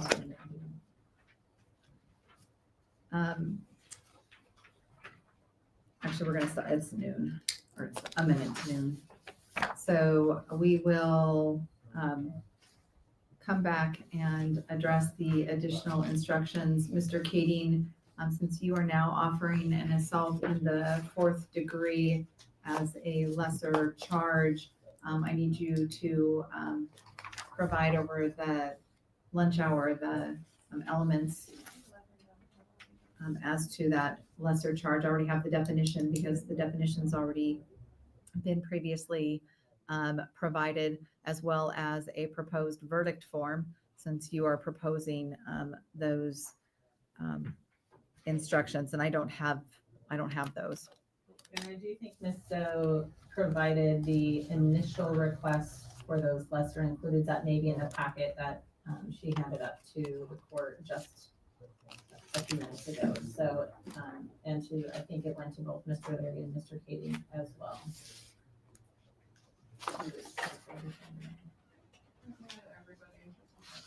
It's just a hard copy that Ms. Doe just provided. I see. The verdict form would not have been in there though. All right. We need a verdict form for the lesser included assault 4. Right? That's what you're offering, right? Yes, Okay. okay, I'm just trying to make sure that I got it. I don't want to create instructions. I want to use the instructions that the parties have submitted. They may be changed, but the court does not want to create the instructions. I know we're not talking about 151, but the only question I had at the outset, and I think we'll just need to flesh that out, is whether we had enough letters for lesser included based on the number of lesser included that we're going to be given. Right, that's going to have to be modified based upon, I created the concluding instruction with one lesser included, because at the time I created that addition within that instruction, the only lesser crime was the assault in the 2nd degree. And I do think you had indicated, Your Honor, to delete the special verdict form, but I do think we need the special verdict form. I added that language later on, which is, so look at the entire instruction. That's why I thought it should be deleted there, because it's included further down in the instruction. Thank you, Your Honor. All right, so we will be in recess until 1:30, and then we will take this back up. Mr. Leary? I think there's one instruction left, but I don't think it's gonna be in disagreement. So I don't know if we wanna hammer it out now or not. No. I don't know. I also need to look at the 2 WIPICs that I talked about under the burglary charge. And this also gives me an opportunity to hopefully make changes that we have discussed as well, in case I have any questions as I'm making those changes to ensure that I haven't missed anything. So the court will be in recess until 1:30. Thank you. All rise, court's in recess.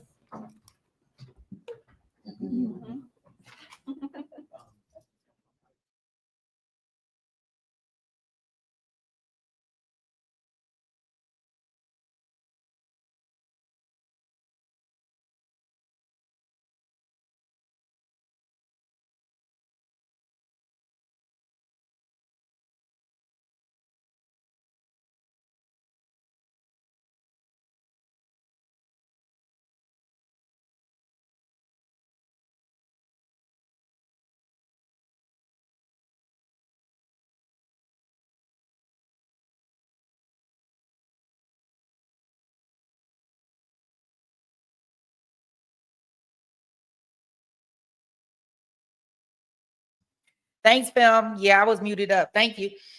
No, I was just saying that they trying to rewrite the law. I guess maybe this is stuff that happened behind the scene. Thanks, Penny. Hey, welcome. You think they're gonna get off easy, Doors? I don't think they are. I don't think they are. I don't think either of them are gonna get off easy. That video speaks for itself. The jury,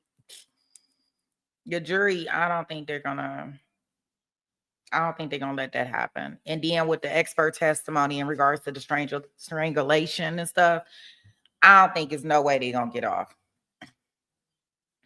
at all. In no way, shape, form, or fashion. You say it's great to be back, Penny. Yeah, so I don't know. Hopefully, I don't know. I wonder if they schedule for court tomorrow, because I wonder if they even hashed out all the jury statements. Let's see.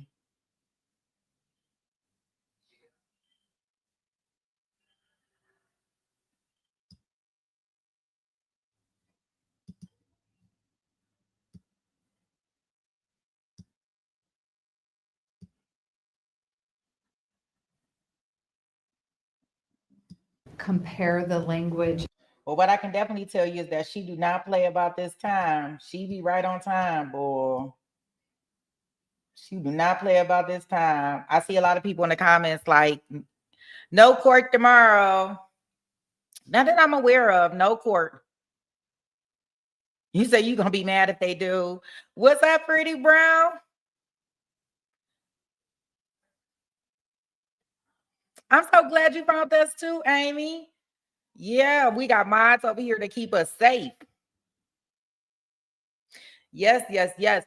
Yeah,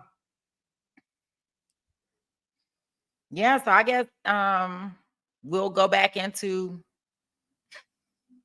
we made it. We made it. Let me see. Let me check the trap. Let me see. 1001, baby. Whoa, whoa. We did it. I'm like Dora the Explorer. We did it. We did it. Yay, we did it. Did you see that film? Where is Mo-Key at? I told her not to leave. She said she won't be here when it happened. I want to know where she at. We did it. We did it. Yay, we did it. We at the 1K. Whoa. I wouldn't have wanted to celebrate it in no better way than being on stream with you guys. Awesome, awesome, awesome. Right? Party, party, party. We did it. Wow. Y'all don't know, I was up here working. I was sending out all types of clips. I was like, oh, let me see if I can cut this up and do this and send this out. Because it's just getting it out there, right? It's just getting it out there. We hit 1K, Leah. Awesome, awesome, awesome, awesome, awesome, right? Oh, man. I tell you, this Ali trial, boy, oh, boy. Thank you. Oh, chair dance. It's chair dance time. Okay, let me think of a beat. Let me see. Let me see if I can get this together. Let me get this together.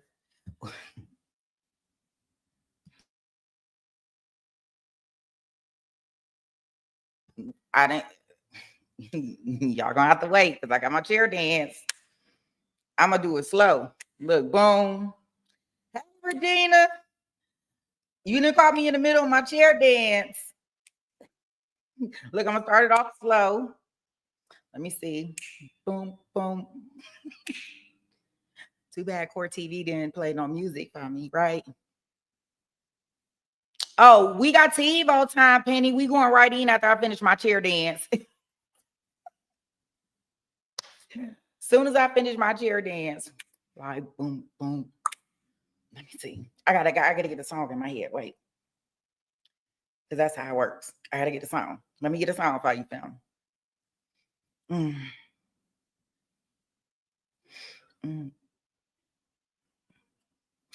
I got We Did It, Dora the Explorer in my head. I can't get nothing to that one.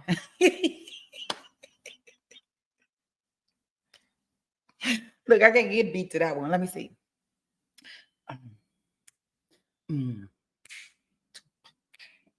I can't tell you what song I'm doing it to, but I'm gonna pop it, pop it, pop it, pop it. Oh, hit it. The best chair dancer in the USA. I know. I'm gonna give you some music. We gonna get us some music. We gonna have us some next week because I'm gonna get it because I'm gonna be popping it down. to a beat so y'all can hear, because y'all can't, y'all know if I'm off beat or not because I'm all up in my head. I know I keep doing Dora, Dora, Dora, we the explorer. Dora. I don't know, because I'm thinking that we did it. You say pull up that break song. Let me see. I'm gonna have to find I don't know how to get to it quick enough. Like, hey, see up in here.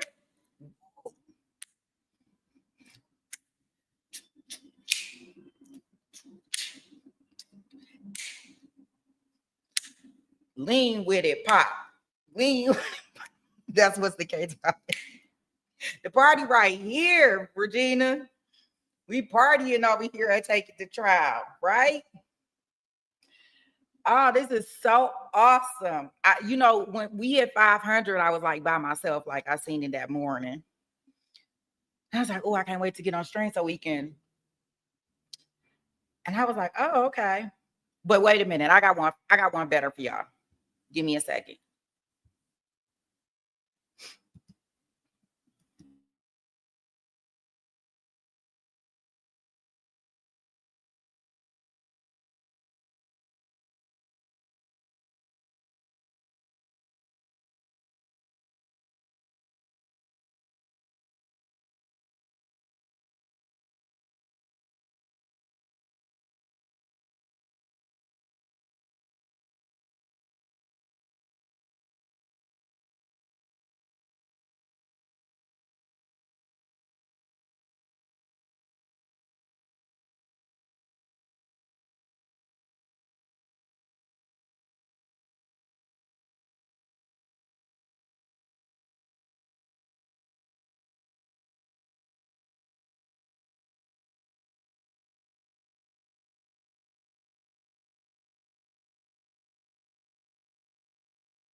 Look.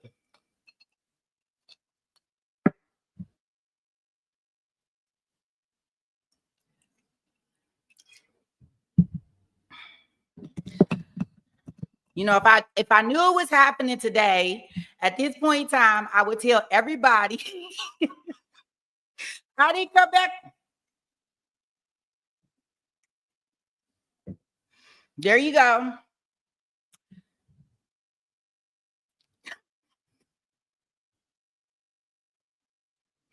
Moki, yeah, it happened before you. You dipped out from me for a minute, but it happened. So if I knew it was gonna happen today, I would have told y'all to go ahead and get y'all shots so y'all can take one with me. Okay. Ooh.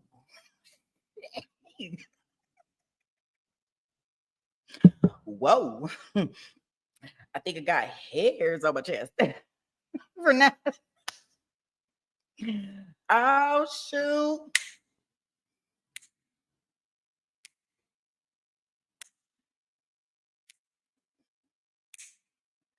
Right? Right? Absolutely. Yay. This is so awesome. So awesome. I know I want to say it was Sherry. She was like, "You gonna be at 3K before we get to what's the name?" It is tequila. Penny. No, it's tequila. I don't do vodka. I love tequila though. So I took that shot. That's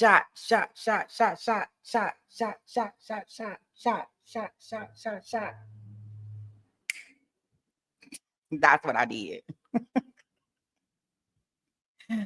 Oh, wow. How exciting. I do too. Jose Cuervo, that I can do that. I like what is the other one that I think that is real smooth? I can't afford it, but it's real smooth. I gotta think of the name. Oh no. Would you like a dark a dark one?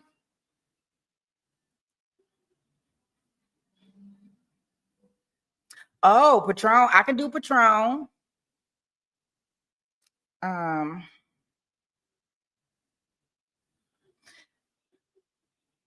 I can't think of another one that I really like. You a rum girl? Yeah, yeah, I'm like more yeah, tequila. Like I love me a good margarita, boy. And if it's frozen, that's even better. Like that's even better. And then when I found out tequila don't really have like sugar, like a lot of sugar in it, I was like, oh, okay. I'm good with that. Yeah, I can't even remember what type. I can't remember that tequila. Look, I can't afford it no more. You say no. What you drink? Dark liquor if you drink?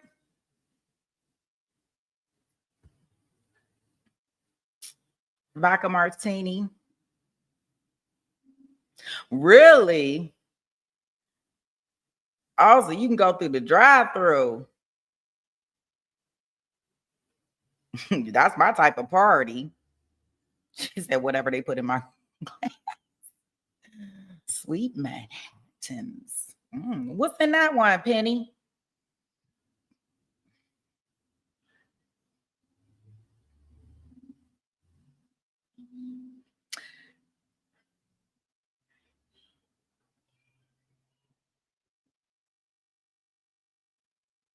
Yeah, you said don't ask.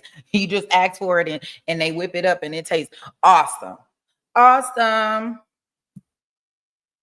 Oh, I'm so excited. Like, oh my goodness. Like, wow. You can get champagne in the vending machines.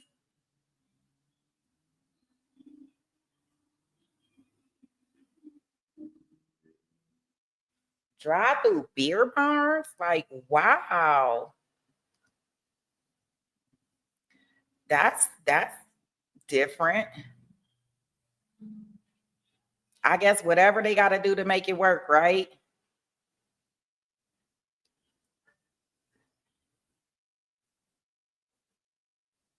Splits of chomps, right? Oh wow.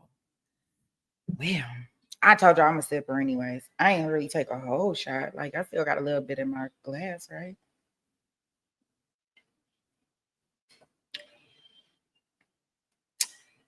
Hmm. We might have to do Friday little toast days or something. Wait a minute. This is not a bad wind down to a day all in court with all that stuff that we had on this tricky Thursday, right? I be on here talking all types of stuff. We'll get kicked off YouTube. You asking me what I'm gonna do now, Moki?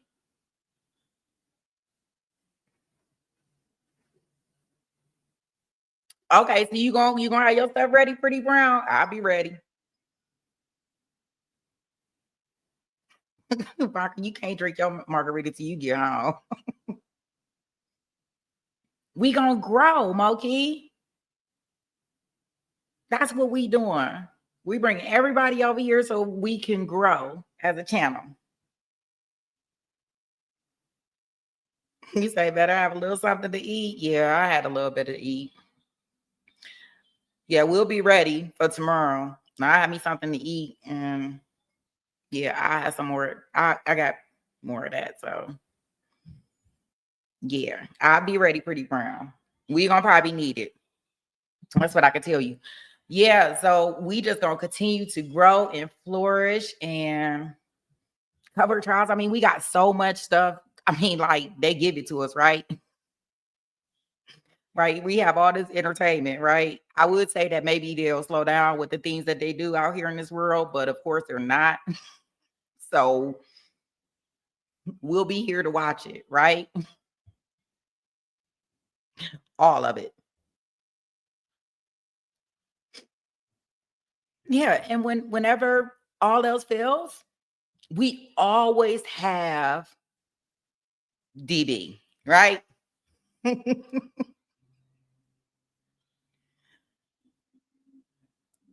You, the Jewel said you're gonna need your friend.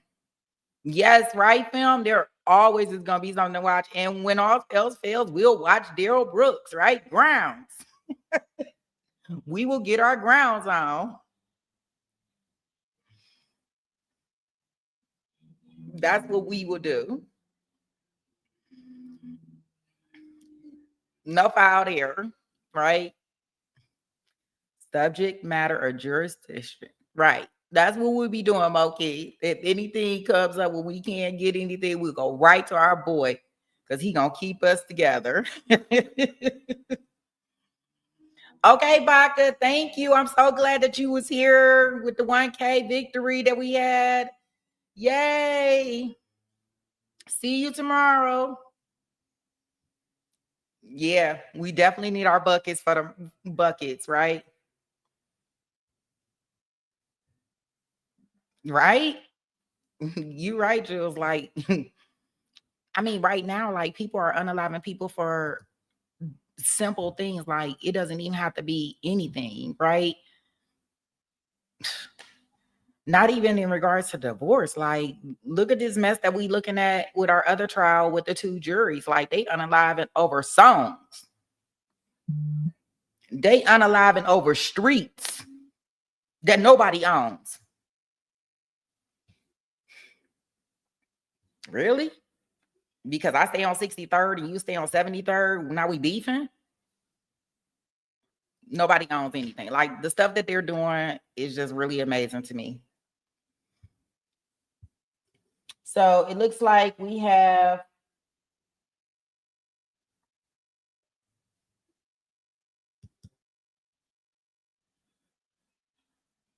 I don't know. I think we only got like an hour left for this. So I'm gonna go ahead and start planning. Y'all good with that?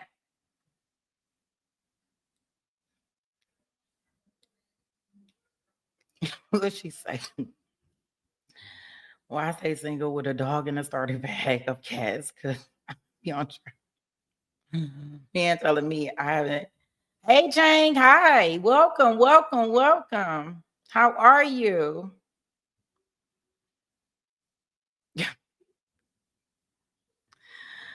Sometimes I go to the garden to cover myself in mud and prefer pretend to be a carrot. I'm scared to ask you what you get out of it, but you know, to each his own. Look at Moki talk about she like carrots. There you go, Jane. Moki like carrots.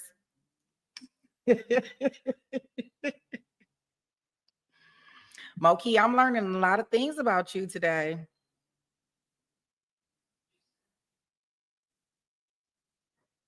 How old is this trial? We on day 8. This is still the current trial, Doors. So days 1 through 7 are on the channel page. But we are going to closing arguments and jury instructions on Monday. So it should be in the hands of the jury by Monday, is what we thinking. So this is fairly new. Monkey was in my restaurant asking for soup, ate the chicken, and didn't pay. Oh my gosh. They wanted my boo sack noodles. Oh my gosh, so delicious. Oh. Woo. All right, Jane.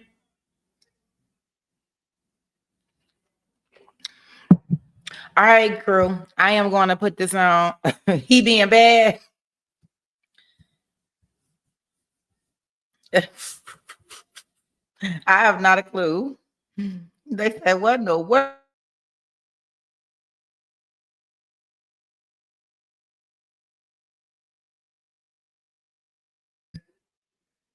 You say it's, well, yeah, it's 2025. Are you talking about when the incident happened, Doris? Because the incident happened in October of 2024.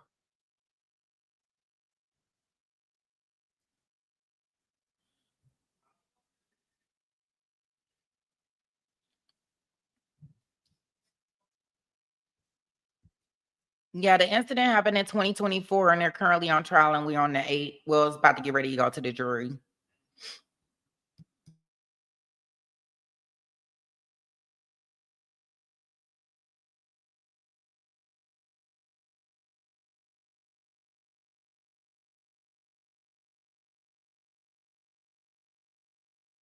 I'm going to go ahead and just compare it really quick to make sure that it.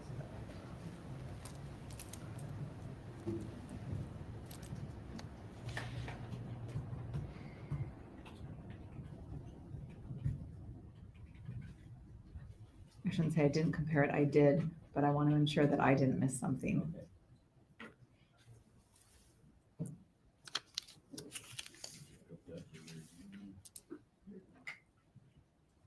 Just to be clear, the state did not modify it from the 1604 as it's provided in the WIPIC, Your Honor. Obviously, the only changes would be the selection or non-selection of any bracketed language. We didn't modify anything else that I can see or recall.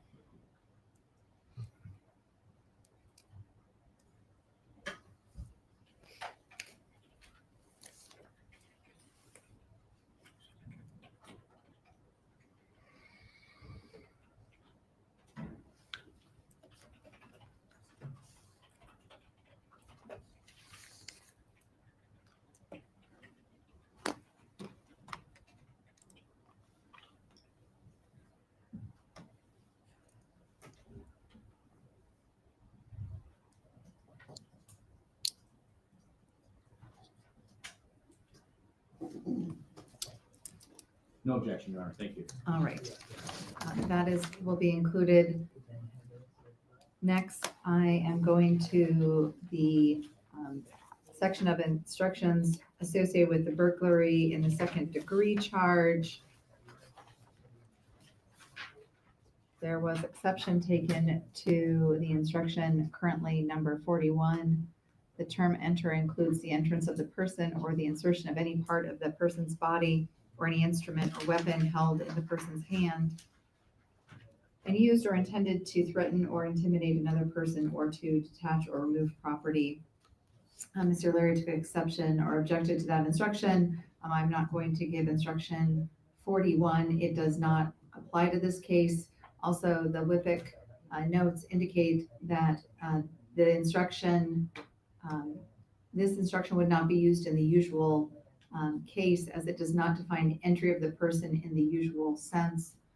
And the evidence that's been presented as it relates to the entry is that Mrs. Ali entered through the front door. She did not break in any fashion, and her entire person went inside, as well as her entire person being just on, well, that's in the building at the high school. So I'm not giving 41. There was exception taken to by Mr. Leary as to number 43, which is WIPIC 6005, which is the inference instruction. And I would indicate that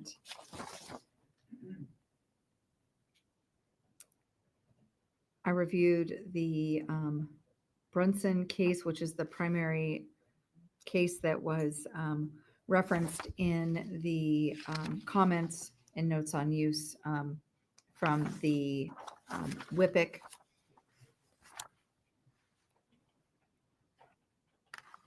And it indicates that there are three important limitations that the court should consider as it relates to the use of this inference instruction. As it relates to number 2 and 3, I don't find that there's anything in here that would be an unconstitutional shifting of the burden of persuasion. And certainly this is not attempted, so it doesn't apply to those things. So I think really the first factor is what requires the analysis. And it indicates when the intent of the crime more likely than not flows from proof of the illegal entry, the instruction is appropriately given, provided the inference would not be the sole proof of the intent element. In the Brunson case, it's actually a consolidated case with multiple defendants accused of burglary, different types of burglary, actually. And in those cases, the defendants, there was evidence that the defendants had actually like broken into a building, broken a window, 3-foot hole in a door, that type of situation, and that was circumstantial evidence related to their entry with intent to commit a crime. And the inference was appropriate. And Mr. Leary has argued that this case is different and therefore that the inference should not apply or should not be given,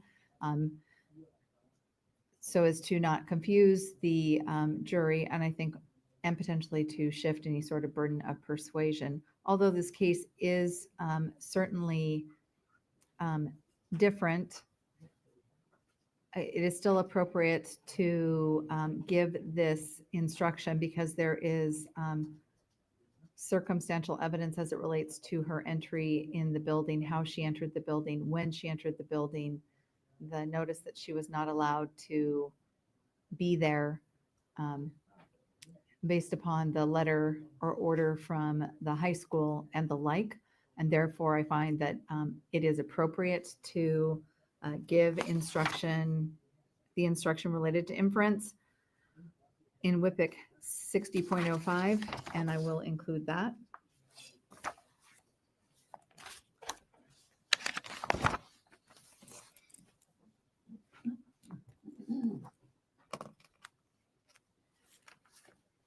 We left off looking at instructions 47 and 48.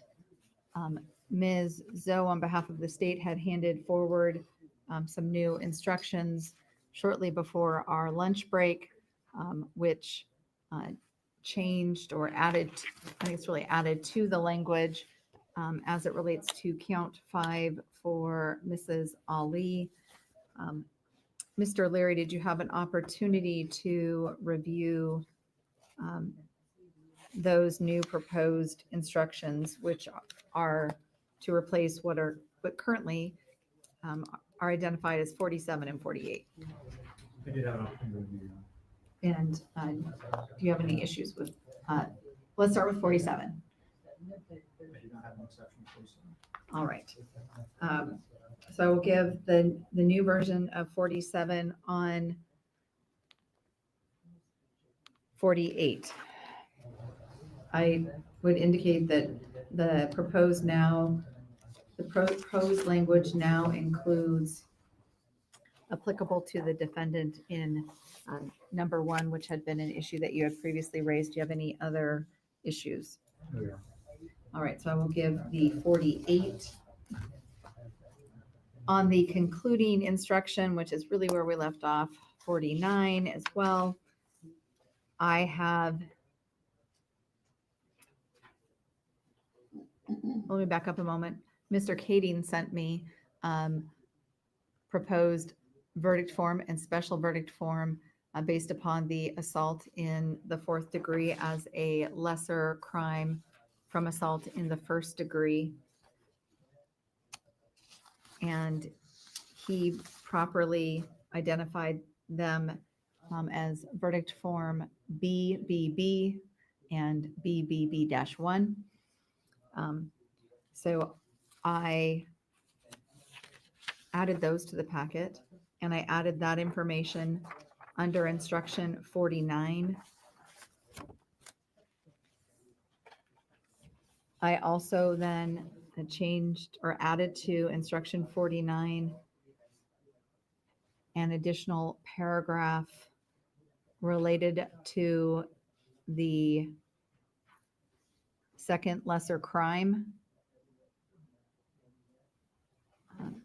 currently the version of 49 references the lesser crime of assault in the second degree. I just copy and pasted that paragraph and changed the verdict form lettering and changed the charge to assault in the fourth degree. And also indicated that that would only be completed if they found Mr. Ali not guilty of the lesser crime of assault in the second degree, or if after full consideration, they could not agree. That is when they would consider assault in the fourth degree. So and then I had added a paragraph for both Mr. Ali and Mrs. Ali as it related to the special verdict forms. That language had not, anyways, those paragraphs follow the paragraphs related to the instructions if there is a lesser charge. I'm going to start by hearing from you, Ms. Stone. Yes, Your Honor, I think I tracked what the court was saying on what I'll call modified 151, 151, which is that instruction number, I lost the number 49. That all makes sense to me. Plainly, I think I need to see it Yes. in print, but what the court outlined makes sense. In terms of organization, I think I'm understanding it consistent with the court's description, and if it is consistent, then I have no issues with that. And also, I'm going to hear from Mr. Kading and Mr. Leary. It is still a clunky instruction now, but there just is a lot to instruct the jury on as it relates to how they approach the verdict forms. I believe, and of course you all will get the actual language later today, but I believe that it's consistent with the WIPIC language. And I do think that instead of trying, as the court has done here, instead of trying to combine it essentially and consolidate some of that language, I do think it makes sense to simply repeat the language for Yes. each of those, so that if they start to feel lost, they can just go back to, okay, what do I do now if it's an assault court, and they can just restart that process essentially on its own. So I think that makes sense, even though it makes it lengthy. All right. Mr. Kading, recognizing that you're not seeing it completely yet, any issue with the way that I described that? No, Your Honor, it sounded, I too tried to follow, and it sounded very, very much as good as it can be. Mr. Larry? No further comments. Okay. So I'd like to go through the verdict forms to ensure if anyone has any issues related to the verdict forms. Verdict form A as to well, first I'm only going to go through Mr. Ali's verdict forms, so I won't repeat his name with every verdict form. Verdict form A, Ms. Stone, any issue? I did not see any, no, Your Honor. Mr. Kading? No, Your Honor. Special verdict form A1, Ms. Stone? Just fixing the name. Oh, and I'm sorry, I have fixed the name on all of the special verdict forms. I did that over lunch as well. Thank you, Your Honor. No other issues. Mr. Kading? No other issue. Verdict form B, Ms. Stone? No issue, Your Honor. Mr. Kading? No issues, Your Honor. B1, Not that the court hasn't already noted. and that means that I changed the name. Yes, Your Honor, exactly. Mr. Kading? No issues, Your Honor. All right, so then on BB, Mr. Kading, you had proposed an instruction for BB, which is the lesser crime of assault in the second degree. And it was not quite the WIPIC language, so I did use the WIPIC language in a proposed verdict form BB. You can see how they're differentiated. I have one proposed by Mr. Ali, and then I put one with the WIPIC language. Do you have any objection to the use of the verdict form that's currently identified as BB-WIPIC 180.05? No, Your Honor, we should use the correct one, which is yours. All right. And Ms. Stone? Correct, that's same, Your Honor. Thank you. All right. And then we have BB-1, Ms. Stone. No, Your Honor. And I have changed the name for Fatima in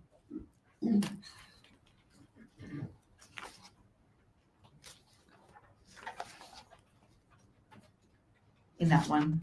All right. And I'm sorry, Mr. Katie, any issue with BB-1? No, Your Honor, thank you. All right.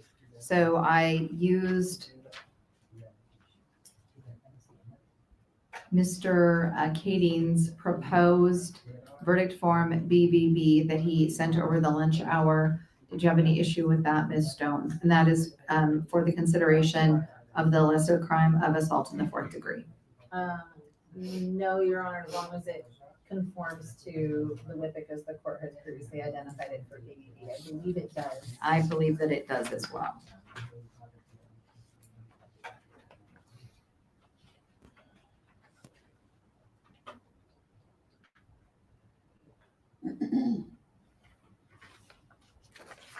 All right, and as to BBB-1, in the issue, Ms. Stone? No, Your Honor, and it does have that change already made to Ms. Ali's name. All right, Mr. Katie? I think it's right, Your Honor. All right. Then we have verdict form C. Any issue with that, Ms. Stone? No, Your Honor. Mr. Katie? No, Your Honor. C1, Ms. Stone? No, Your Honor. Mr. Katie? No, Your Honor. And then verdict form D, Ms. Stone? No, Your Honor. And Mr. Katie? No, Your Honor. All right. Now I'm going to switch to the proposed verdict forms for Mrs. Ali, starting with verdict form A, Ms. Stone? No, Your Honor. Mr. Leary? No issue.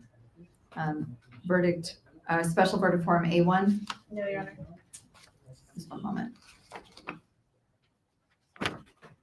I'm not noting, just to be clear, her name in each of these. I understand the court's changed that. Yes, I have. Mr. Leary on A1. If no objection, then I will just acknowledge now that the court. I'm sorry, could you? I'm sorry. No objection, and I will just note that the court has acknowledged changing Fatima Ali's name to the full name in all the special verdicts, and I will not respond again as to that issue. All right, thank you. Verdict form B, Ms. Stone. No, Your Honor, no issue.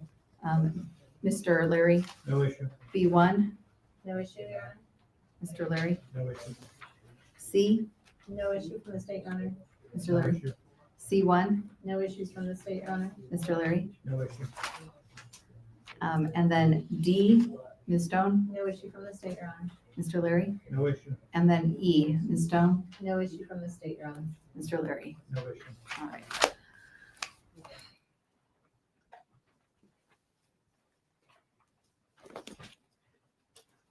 So I do think that there's one last issue that we need to address. I do not like to assert myself in jury instructions or in legal issues.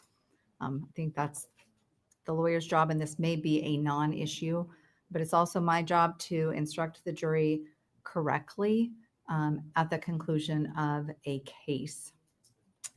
And on the unlawful imprisonment charges as to both Mr. Ali and Ms. Ali, they are charged. And then it says that there is a notice of domestic violence, but there are no facts alleged in the information as it relates to the issue of domestic violence.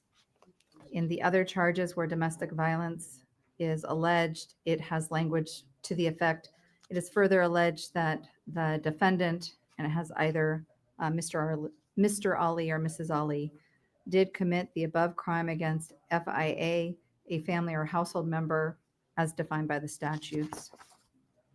The unlawful imprisonment counts in both informations do not have that language in it. And so I don't know if that is an issue as it relates to the special verdict form for that count.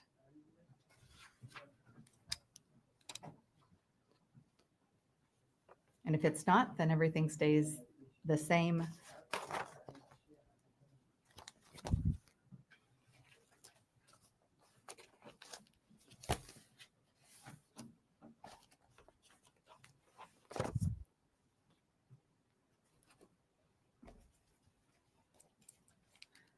I can take a recess if the parties want to look at that We issue. have a moment. to kind of Yes. think through. I'll go ahead and take a 10-minute recess so the parties can look at that and think about that. Thank you. All rise, court's in recess. She giving some time to think. She wants them to think about it, right? Yeah. Okay. No, y'all know we got our TiVo time, right? So we gonna speed right on past that break. It wasn't that long either. I guess I must have thought about it real fast. Right. Ms. Stone? Yes, Your Honor, I have provided copies of a third amended for Mr. Ali and a sixth amended for Mrs. Ali, information that just alleges or provides that information on the unlawful imprisonment consistent with the notice of domestic violence, notice of domestic violence for count 3, which is consistent with all of the language up top, both on counts 1 and count 2, including the family or household member with the dates associated with that. I provide copies to defense counsel. I've provided bench copies and a notice to file or copies to file with the court as well. All right, thank you. Mr. Keating, as to arraignment on the third amended information? Your Honor, if I could just have one more second. Yes.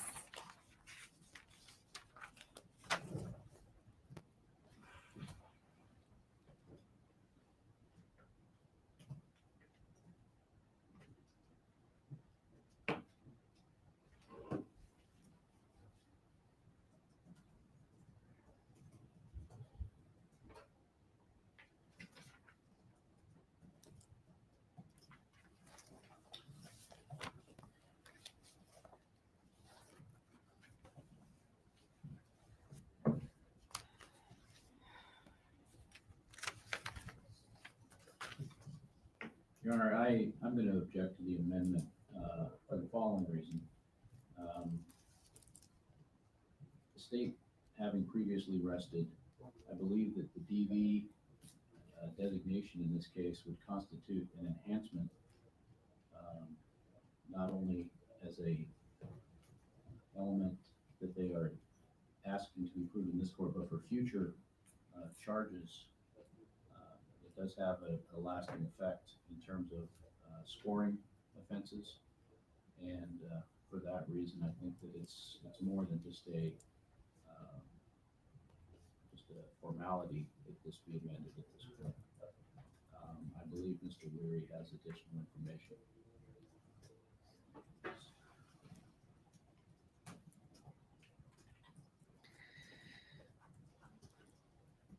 Mr. Leary? I would note an objection. State versus Pelkey, 109, Washington 2nd, 484 at 490, identifies a bright line rule. A criminal charge may not be amended after the state has rested its case in chief unless the amendment is to a lesser degree of the same charge or a lesser included offense. Anything else violates the defendant's Article 1, Section 22 right to demand the nature and cause of the accusation against him or her. Such a violation necessarily prejudices a substantial constitutional right within the meaning of Criminal Rule 2.1e, which is now Criminal Rule 2.1. Subsequent case law lessened that rule, where there was a situation where an amendment to the crime charge and its essential elements remain the same, but the date of the violation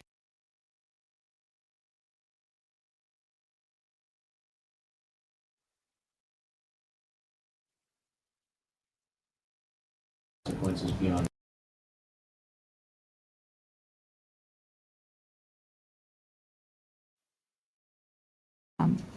Add really what's going to be an essential element of the crime charged. And so the crime charge is unlawful imprisonment. And that's why I'm asking, what is notice of domestic violence? Is that a crime charged? Is that an enhancement? What is that and how is that different because it's clear that the essential elements describing what that is are not in the information. Correct, Your Honor. The charge itself obviously is unlawful imprisonment. Every essential element of unlawful imprisonment is noted Yes. within count 3. I think the reason it's not an enhancement. It is not a separate charge. You can't just obviously charge notice of domestic violence without it being attached to a particular type of charge. So I would argue that it is a category of a crime. It's notifying that this is a particular type of crime. It is not an enhancement, though otherwise. There is no, for example, if the court goes into, and I may misquote my RCW, I believe it's 994A 533 or 535, if I'm remembering my RCWs correctly, that has the list of enhancements. Those are obviously not, domestic violence is not any one of those as a separate allegation. That's why it's listed, it gets listed as notice of an allegation because it is a classification of a type of crime versus an enhancement. There's no mandatory sentence that is added to it. There is no change to that. It's not an essential element of the crime charged itself. And that's why the state's position in this case is that the crime charged is the same. The elements, the essential elements of that crime of unlawful imprisonment have been presented throughout this period of time. The DV, domestic violence designation of that crime in and of itself is not the crime itself, and there's no essential element to the crime itself that has been charged as it relates to count 3. So I don't believe it counts as an enhancement. It's not listed as one of those enhancements in the RCW. It is listed as a separate designator. So for that reason, I don't think Pelkey applies for that purpose. And because Pelkey doesn't apply, then I think counsel has to demonstrate that they has been unfair prejudice or really any prejudice to them in the presentation of their case or their ability to prepare, because I believe this falls more in the context of, say, Brooks, where there's a change to the date or something like that. Even in that case, I would argue to the court that that is an essential element of that crime. The date has to be something that you prove and you're preparing for. And in Brooks, it didn't count as that. So here, because the DV designator is not an essential element, it is an allegation, not an enhancement, not a freestanding charge, not a separate charge to that. Pelkey doesn't apply to that designation addition. And because Pelkey doesn't apply, then counsel has to demonstrate prejudice. And there is no prejudice to demonstrate here because it's already charged in counts 1 and 2. Just as it was charged in count 3, but it has that additional language identifying what that notice is in counts 1 and 2.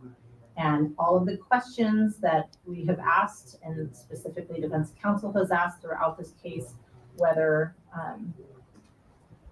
the defendants are the parents of the alleged victim in this case. And so that doesn't change. I don't think they can demonstrate that prejudice. I think that would be the appropriate standard without having been able to find anything about a allegation specifically or an enhancement. Any enhancements were referencing like a school zone enhancement or a deadly weapon enhancement or a firearm enhancement, which automatically comes with an additional 3 years or an additional 5 years or an additional 24 months based on the nature of that enhancement. There is no additional time that automatically adds when you add that DV designator to this crime. So I think that prejudice hasn't been provided. I think it would have to be demonstrated, and I don't think it can be demonstrated here. All right, thank you. Mr. Larry, anything further? To some extent, there's a distinction without a difference. I mean, to say that this isn't an enhancement doesn't require, school zone enhancement or, additional mandatory penalties. I mean, the DV doesn't, correct me if I'm wrong, I don't have the SRA manual in front of me, but is the state saying that if my client is convicted of domestic violence, attempted murder in the 2nd degree, that the unlawful imprisonment count isn't going to add a point to her score? Because that has a direct correlation as to her sentence. It enhances her sentence by a point which can be quite substantial depending on, if this was a standalone charge. Well, even then, I mean, in the future, as Mr. Kading said, there is an additional consequence. There is a reason why the state is attempting to further allege, and that's because of the sentencing consequences here. And therefore, under Pelkey, it's clear it's not an amendment to a lesser degree or lesser included offense. It doesn't modify the date. There's no authority to suggest that they have the ability to amend post resting, the afternoon before we head into closing argument. Nothing additional. Mr. Kading? Just to clarify, Your Honor, regarding the future, as Mr. Leary mentioned, one of the changes that's been made recently is that if you have two domestic violence related events on separate days, neither one of them can ever be removed from your record. So if someone has a prior domestic violence on their record and then they go to trial and they're convicted of the second, both of those are not they can't be removed from the record. You can't do a vacate because you have two different days. So there are potential consequences that are long lasting from a DV allegation that are not necessarily manifest in this particular case in terms of an enhanced penalty now, but it certainly can affect you down the road. It certainly does have consequences. If it had no consequences, there would be no reason to make a further allegation of domestic violence. It would be a moot point and we wouldn't do it. But we do it. We keep track of those things, and it does have consequences beyond this case. All right, thank you. So first of all, I indicated that, and I don't ever try and insert myself into the trial or raise issues for parties. I recognized this issue when I was preparing at the start of the trial. I recognized this issue when I was preparing before we ever came into court about how I was going to read the information to the jury. And I specifically went over with the parties how I was going to read the information to the jury. And I said it in such a way that I thought it might raise the issue to the parties. Because when I talked about count 1 and count 2, I specifically indicated that I was not going to read the last sentence. Then when I got to count 3, I said I was going to read it as is. And I recognize that the parties are focused on so many things. I also didn't raise it until we were all the way through the jury instructions because I thought one of the lawyers might raise this issue, and I would not have raised it at all if I did not believe that it could have been a constitutional issue, because other issues, frankly, are waived or could be waived if not raised, but constitutional issues can be raised at any time. And the court wants to ensure that it is addressing issues that could be of a constitutional magnitude ultimately. But with that said, I didn't try and research the issue in advance, again, thinking that the parties might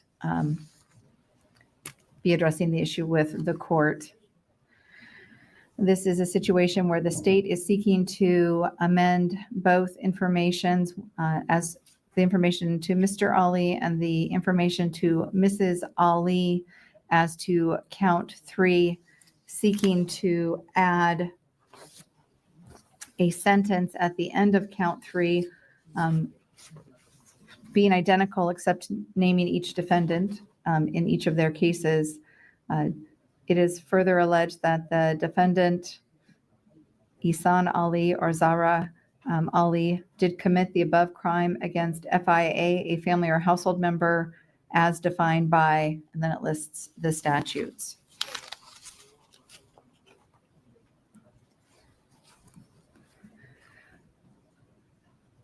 As it relates to amending the information, the standard according to the Brooks case is abuse of discretion, and the court looks at whether or not ultimately, and what I should be looking at is whether or not the decision is manifestly unreasonable or based upon untenable grounds, and whether or not it's, of course, most importantly, based on the correct standard. The state is required to allege in the charging document all essential elements of a crime to inform a defendant of the charges against him and to allow for preparation of defense. That's a constitutional right that each defendant has. In this case, the crime charged, under count 3 is unlawful imprisonment. There is not a separate crime of unlawful imprisonment, domestic violence. That's not like a separate definition within the RCW.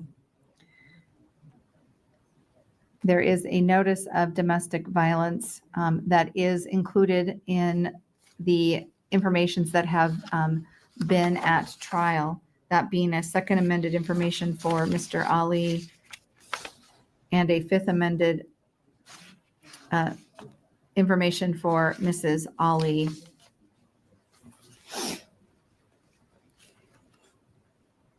The rule allows for an information to be amended at any time before verdict or finding if substantial rights of the defendant are not prejudiced. I do not find that this is a situation where Pelkey applies. This is not a case where the state is seeking to amend to a new charge. In the Pelkey case, the state, after everyone had rested, moved to amend to a different crime, from bribery to trading in special influence. And that is not the situation here. And the Brooks case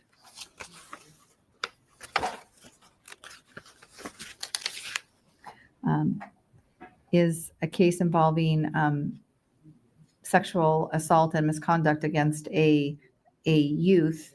And in that case, the amendment was amending the date range. So I don't find that this is the bright line rule indicated by Pelkey, as I don't find that the notice of domestic violence is an essential element of the crime of unlawful imprisonment.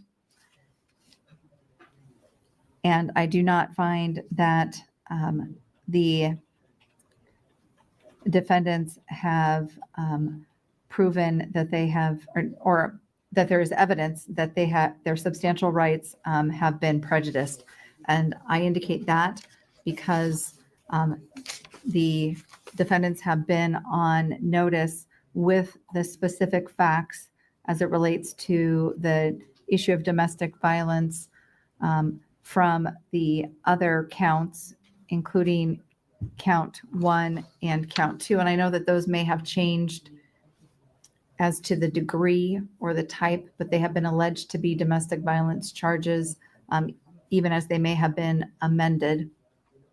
And both of those, count 1 and count 2, has the language that it is further alleged that the defendant committed the crime against FIA, a family or household member. So they've been able to fully litigate the issue of domestic violence throughout the course of this trial, have been on notice with the information contained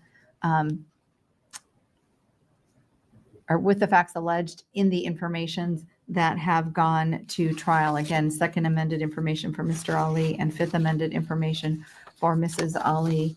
And therefore, although the evidence is closed and both sides have rested, I am going to allow the amended informations to proceed forward based upon the reasons I have already articulated.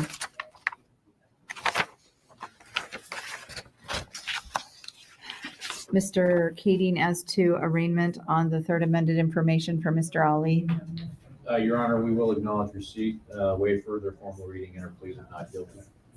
A probable cause has previously been established. Pleas of not guilty shall be entered as to each of the 4 counts before the court for Mr. Ali. Mr. Leary, as to arraignment on the sixth amended information. Preserving the objection, the defense would acknowledge receipt, waive further formal reading, ask the court to enter pleas of not guilty to the 6 counts. Probable cause has previously, Sorry, 5 counts. it's 5 counts.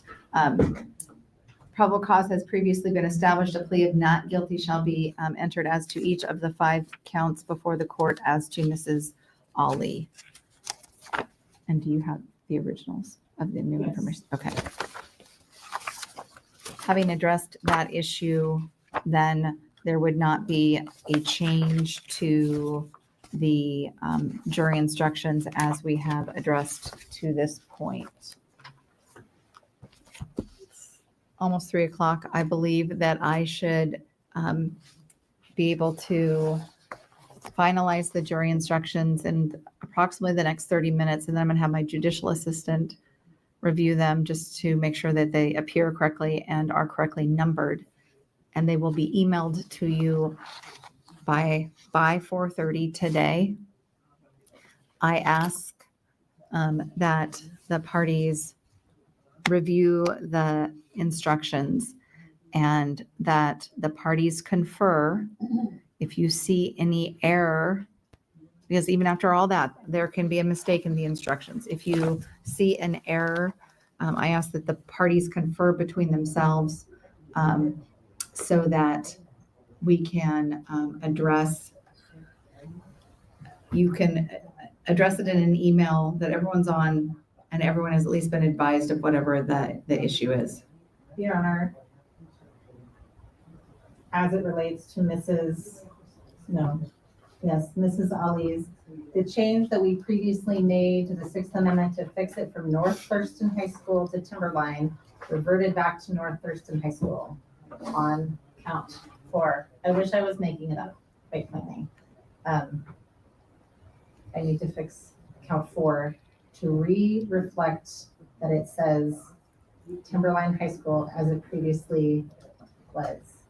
While the court is doing that, doing the next 30 minutes, can I, or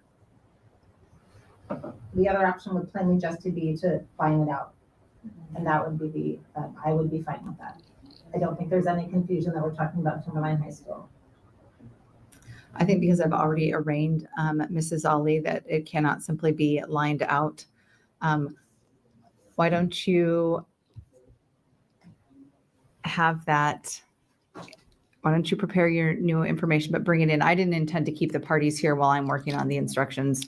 I think the parties should be able to attempt to go back to your offices and then the instructions can be emailed. But if you can do that, I definitely want to take up another amended information before Mr. Leary leaves. Yes, Your Honor.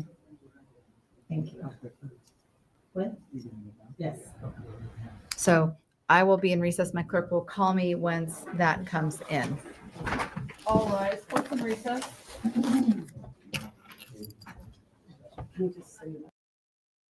There before you contact.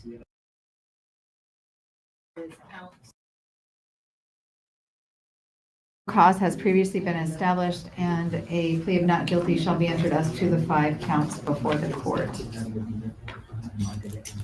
Court will be in recess. Thank you. All rise, court's in recess. 132534.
Yeah, Leah, what you saying that, I caught that something happened at the end with some of her charges.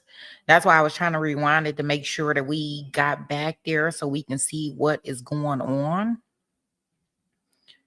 Yeah, they said something about her charges.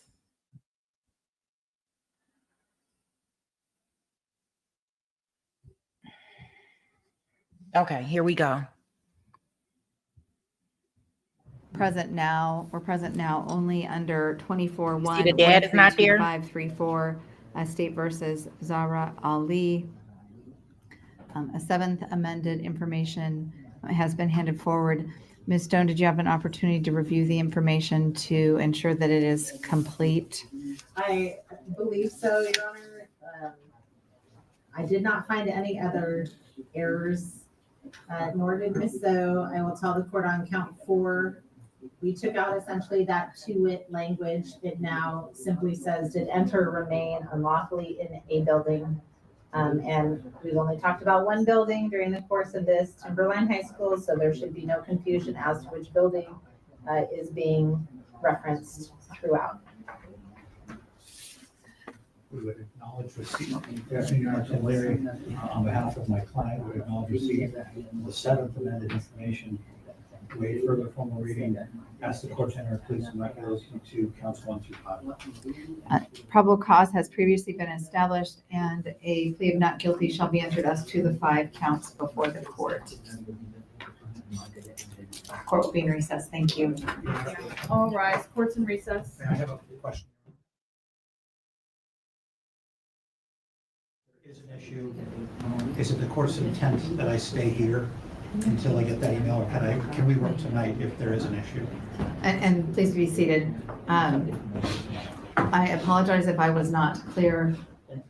The email will go out. I expect that the parties will be communicating either by phone or email. If you see an issue, I would just like you to consult together before you contact my judicial assistant so that hopefully any issues are identified. I get one email and that we can make those corrections. I want to print the instructions on Friday because it will take quite a while to run those instructions, the number of copies that we need. And I wanted that by noon tomorrow, is that correct? That's correct. And that'll be included in the email that comes from my judicial assistant. Yes, ma'am. Thank you. Thank you. All rise, court's in recess.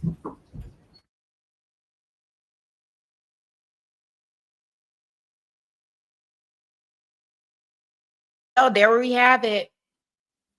I guess we will be definitely in closing arguments and jury instructions on Monday. You said maybe the mom could smile because dad wasn't here. That may be the case, right? I don't know.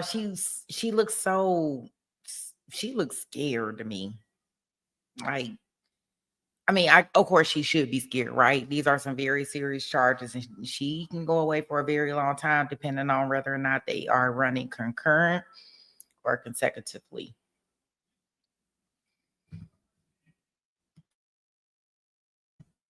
Yeah, so he definitely looks worried to me. I don't know. We shall see on Monday. I thought they was doing something when y'all was talking about she was smiling. I was like, oh, well, maybe they changed something with the charges. Let me get back. Yeah, I don't know. Maybe she's in an arranged marriage. Like, what do we do? Do we give any grace for women who have been manipulated and have been in an arranged marriage and that's all they know? Do we give any grace for them people? Like, how does that work? Like, because you don't, I guess the bad part about this is that you only know what you're taught, right? It's really, really, yeah, but I get that, Leah, but I guess my question is, yeah, she can get her therapy in prison. But I guess my question is, if you are programmed a certain way, Okay. I'm just picking your brain. And I guess because my mind has been kind of like, what I want to call it, probably messed up from looking at different like the I don't know if any of y'all followed that the Diddy trial. Like these women were able to sit up there talking about they were manipulated, right? And they didn't have to be held accountable for none of their actions.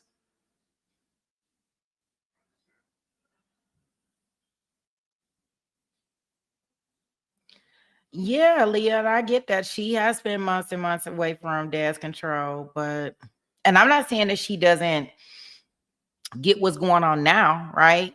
Hey, Shard, Truth Seeker, welcome, welcome. Thank you for joining us.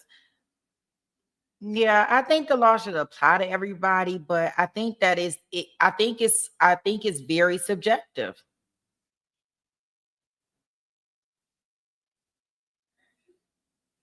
They should have gave mom a deal and she would have flipped on dad. Yeah, it's like programming, like they groomed her. Like I don't know. I don't know. She looks sad, right? And I'm not saying that she didn't do anything wrong, but I don't know if it's to the degree that what dad did. We know what dad did. We know he is the hammer up in that house, right? Right. Because what exactly did mom do? I was thinking about that, Sweet Pea. Like, what if this was done to her?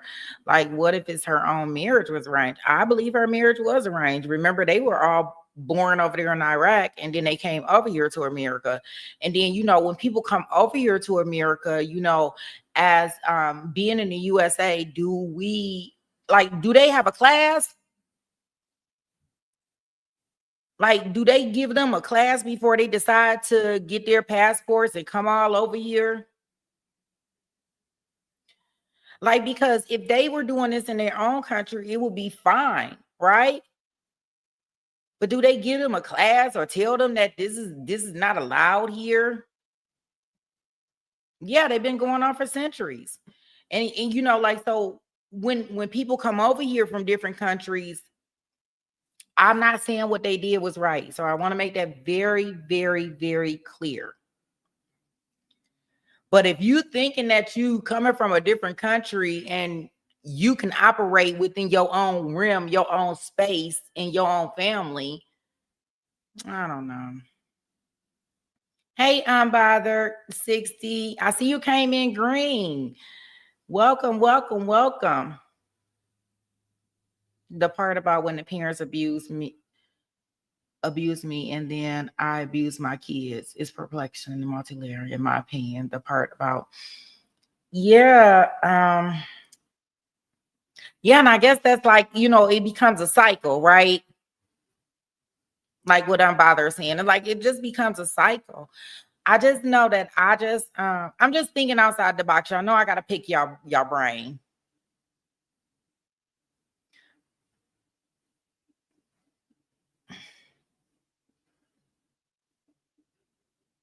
Yeah, Leah. I believe it. We seen that one where the dad was on the run for a very, very long time, right? I think that we may be they were trying to get Fatima to Iraq so she could be punished for her black boyfriend. I don't know, because I don't think we have any proof in regards to the oldest daughter, so that may be true.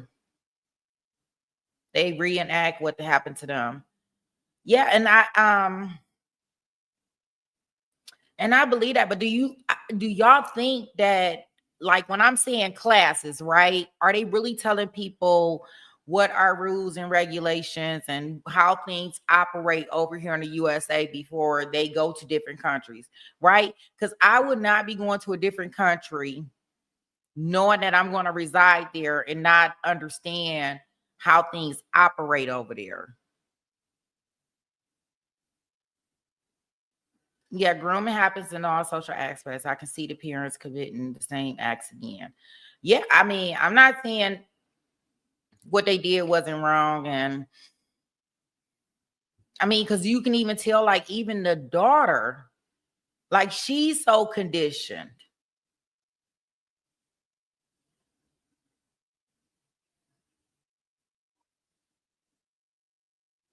Nope, they follow their own laws. And see, that's what I'm saying. So Leah, so just take, for instance, if you were to go to a different country, right? You probably gonna be on pins and needles in regards to what you can do and what you can't do. But I think if you gonna reside there, you will want to know the rules of the country, right? I don't know. I think they should give a class and let them know, look, hey, before you go over here, all that stuff about your culture and all the things that you may have used to do, they don't do that over here. They don't tolerate that.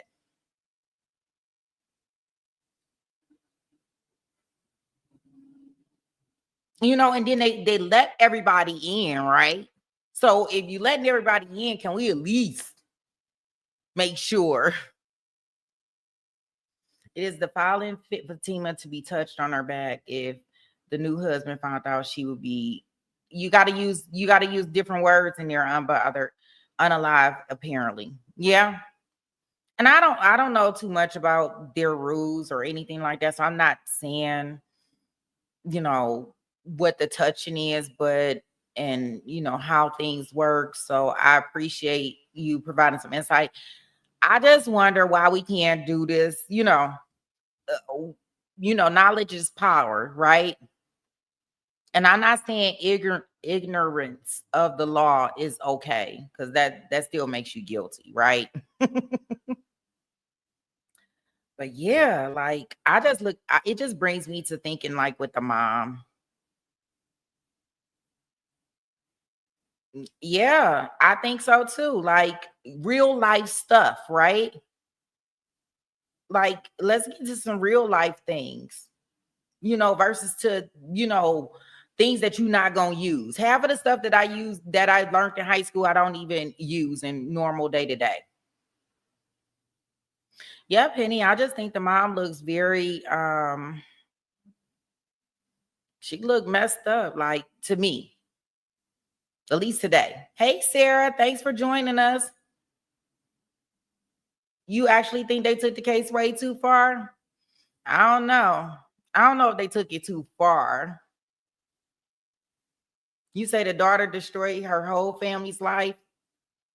I don't know. So I guess my question to you, Sarah, will be is if during one of those attempts when he was strangling her, she was losing conscience in and out, if she had to stop breathing and been unalive, would that been enough in your opinion?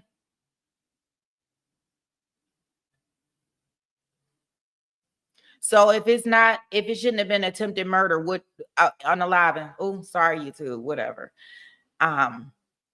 What do you think it should have been? Oops, sorry. Have you link that where I learned it? What I'm saying? Do you want?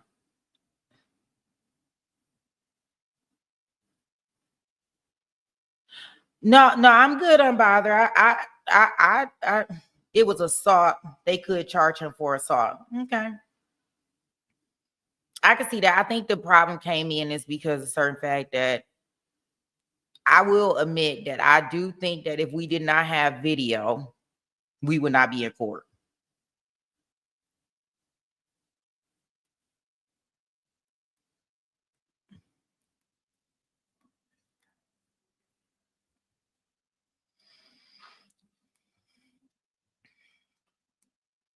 Yeah, yes, yeah, sure. Yeah, law enforcement doesn't even understand DV well. Right? They'll ask questions right there.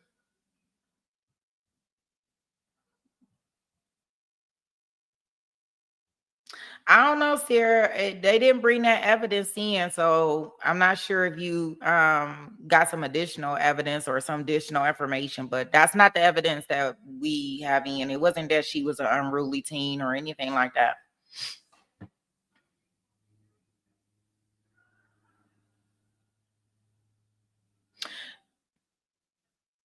Yeah, yeah, I guess maybe you have some additional information, but as we've been watching the trial, we didn't get that information out.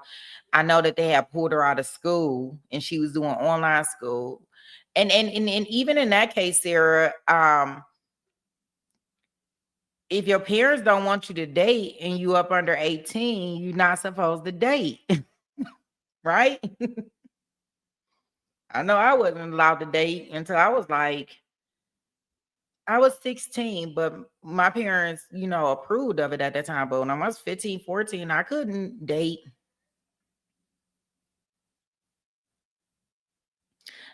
Go back and review her testimony. I know I don't think that she was seeing him for 3 years, is what you're saying.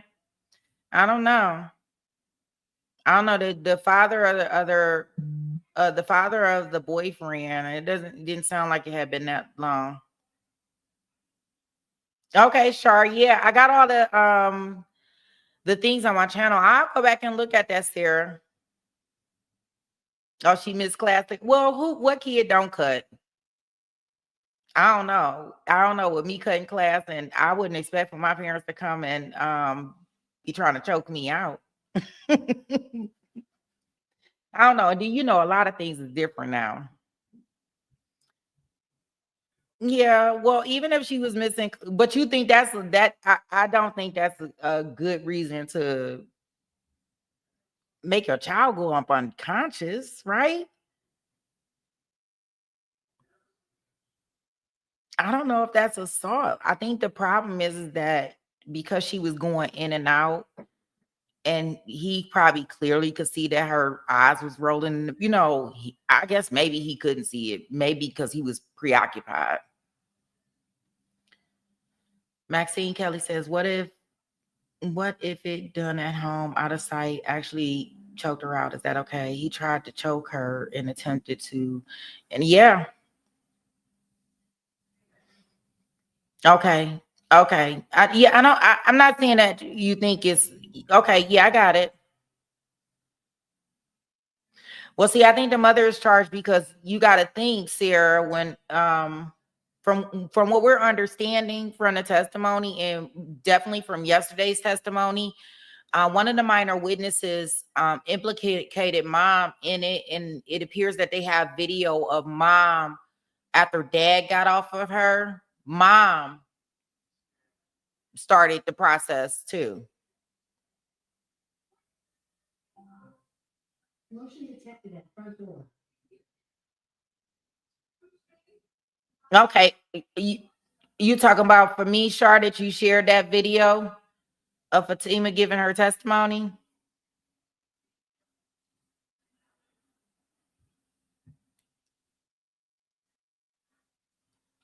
I don't know, Sarah. I don't know if she was holding her. I guess that's gonna be for the jury to decide if they feel like she was holding her or not. I mean, I do honestly think that if there was no video, we probably would not be here.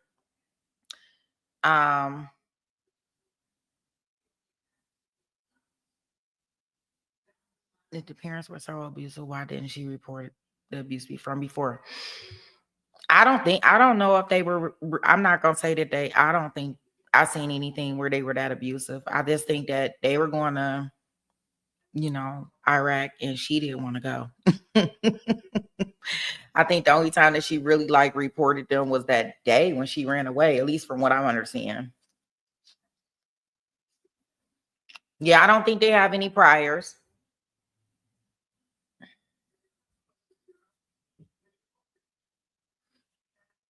Okay, so you saying because it was one time charged the parents with assault and not murder.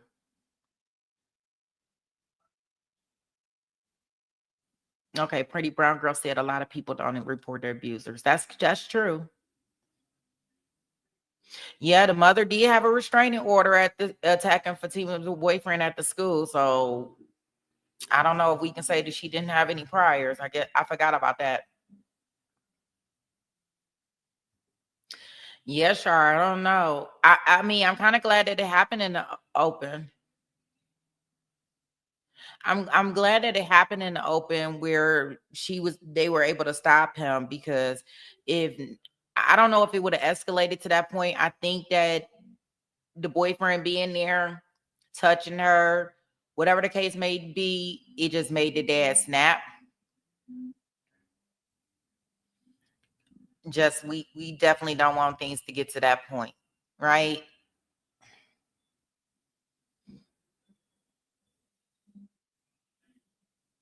So I guess if our kids want to date at 15 years and run away, it's okay now. No, I'm not saying that it's okay, but what I'm saying is that what I would tell you, if you know, like I know, these laws nowadays, they really, in different ways, they're very overprotective of the kids. Like I remember I used to get whoopings.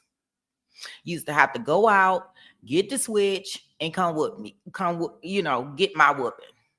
Right? Then they brought in all these different laws and different things for children where you can't do certain things no more.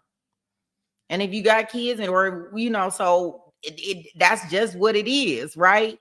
I may want to not, whoop my daughter, right? I may want to tell her, go get a belt so I can whoop you.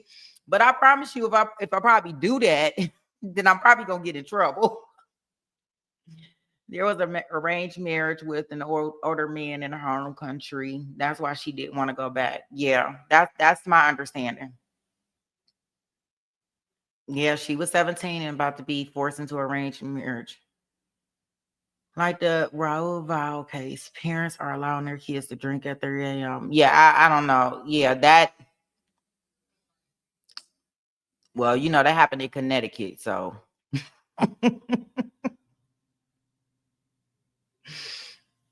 yeah, that was real. I thought that Fatima only had a one-way ticket to her. Right? Yeah, Shar. She only had a one-way ticket, but just to be clear and to be fair, it was her siblings, her mom going. The only two people that was staying was okay, film. Yes. I know we done did a long day. We've been on since 6. We've been on since 6 in the morning. Okay, I'll see you in the morning. So Shar, just to be clear, I want just to let you know, like they never brought out in court if everybody had one-way tickets or if it was just her. I don't think it was just her. I think all of them had one-way tickets. And I think the dad and the sister was staying here. The dad was staying here because he was working, and I can't recall what they said the sister was staying here for. We have no control of what our other parents do with their children at their homes unless we see marks on them. As an educator, I have to report it to parents quite a few times, right? What you mean you just woke up and we about to go to sleep? Only fan, did you see where we at?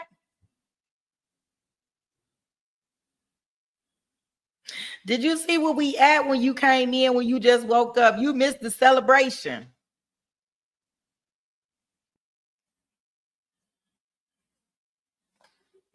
Right? Yeah, we didn't pull it in a day today. That's what I would tell y'all. But with that being said, yeah.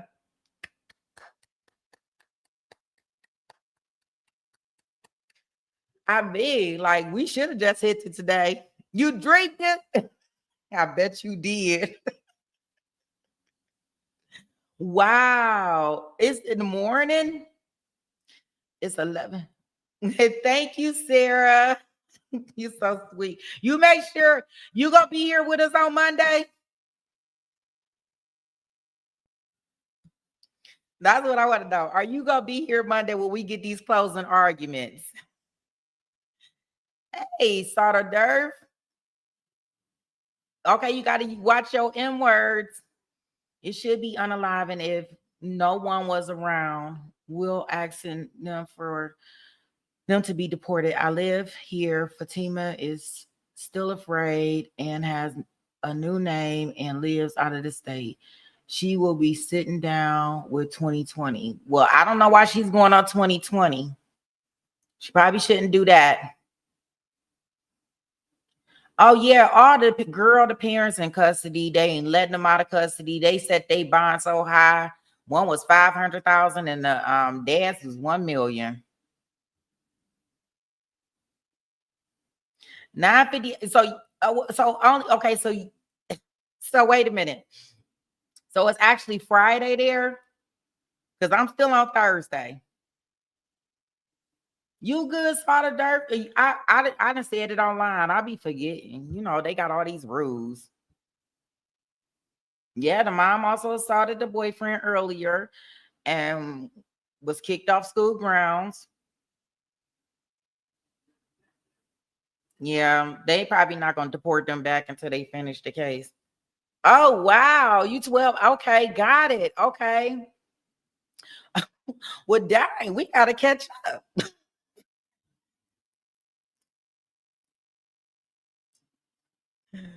Oh, wow.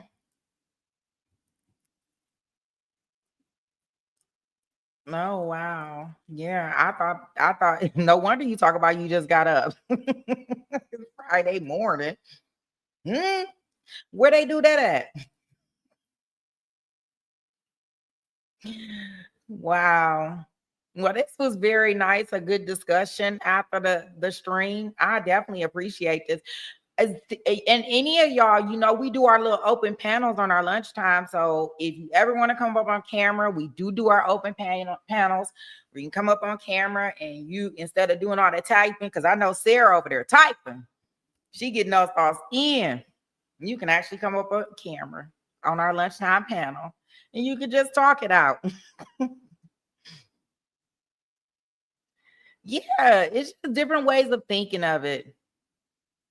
How many years? I don't think I see they don't have any like major priors, right? I think the problem is because she wasn't supposed to be on the school grounds. They did all this with all these kids around, so they probably gonna have some enhancers and different stuff like that to mess things. I don't know. Like I don't know. I guess my thought process behind that is kind of twofold, right? If they can be deported, I wouldn't want them to spend the rest of their, I don't know if I would want them to spend the rest of their life. And I guess that's where you get into the meat and the potatoes, like the second degree attempted, second degree attempted unaliving somebody. Should that carry the same sentence as actually completing the act? And I guess that's where I get a little confused. Yeah, that's what I get a little confused, because I don't know if sometimes when I look at the video, I mean, in all fairness, yeah, that's a long time. And you thinking about that, Leah, with that, you not just saying 20 to 25 years, you talk about probably with the other charges is a lot longer than that.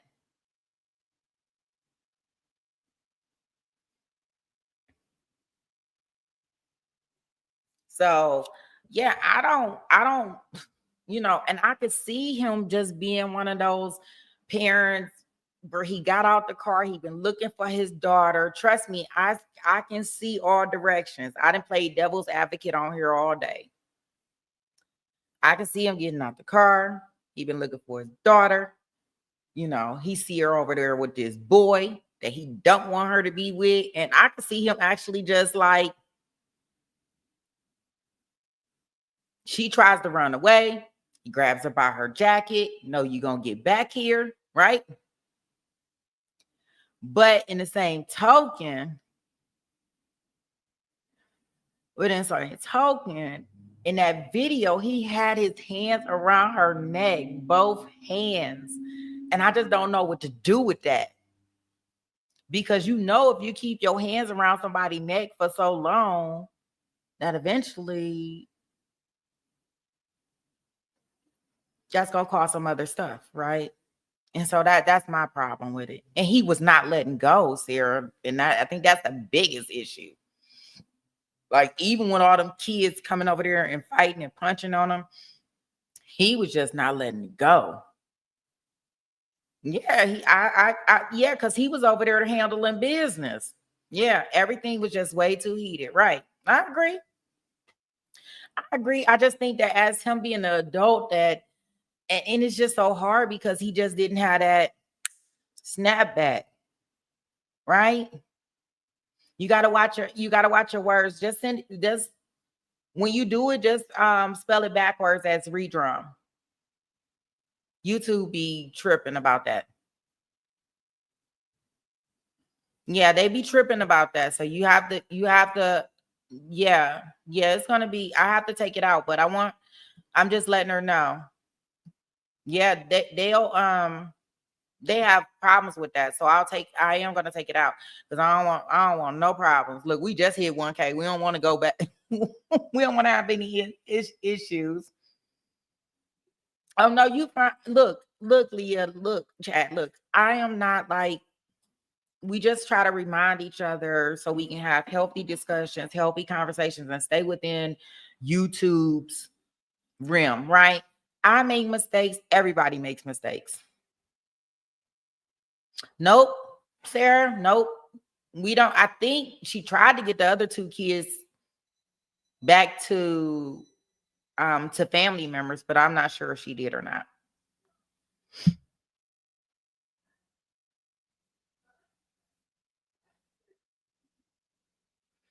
I just know that if my children were being choked by the father, I would be in jail. No one would have stopped me from pulling him. No, just saying. They have been incarcerated since October.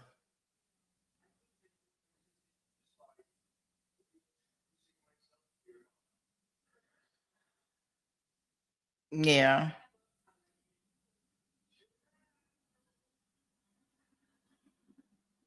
Oh, you finally it's not it's not that deep. If I see it, I'll try to just let everybody know. Like I said, I done said it on the stream. Because there are words that we use in the dictionary, right? Like, why can't we use the dictionary? Like, the least that we can do. But whatever. Well, guys, I do enjoy the conversation. I have been on here since 6 this morning. So that means that I've been on here almost 13 hours. Right? We got a trial that we're going to be in the courtroom tomorrow. Correct? We got 2 juries, 2 unalivens, 2 defendants. We got all of that going on, and we're going to bring it right here live tomorrow. Right? Starting at 7 a.m. Yeah. Yeah, we busy. So, y'all all know that y'all were in the right place, right? Where there's no filters, no fluff, just facts. So you could be the judge. Good night, everybody. I will see you guys tomorrow if y'all decide to join us for our double jury, double unalivened, 2 defendants. We got all types of stuff going on in one courtroom. So I hope that y'all can join us. I did send out the alert and everything. Thank you, OnlyFan. I'm glad that you was able to come in and seeing that we were still here. And I'll catch you guys tomorrow. All right. Good night, guys. Thank you.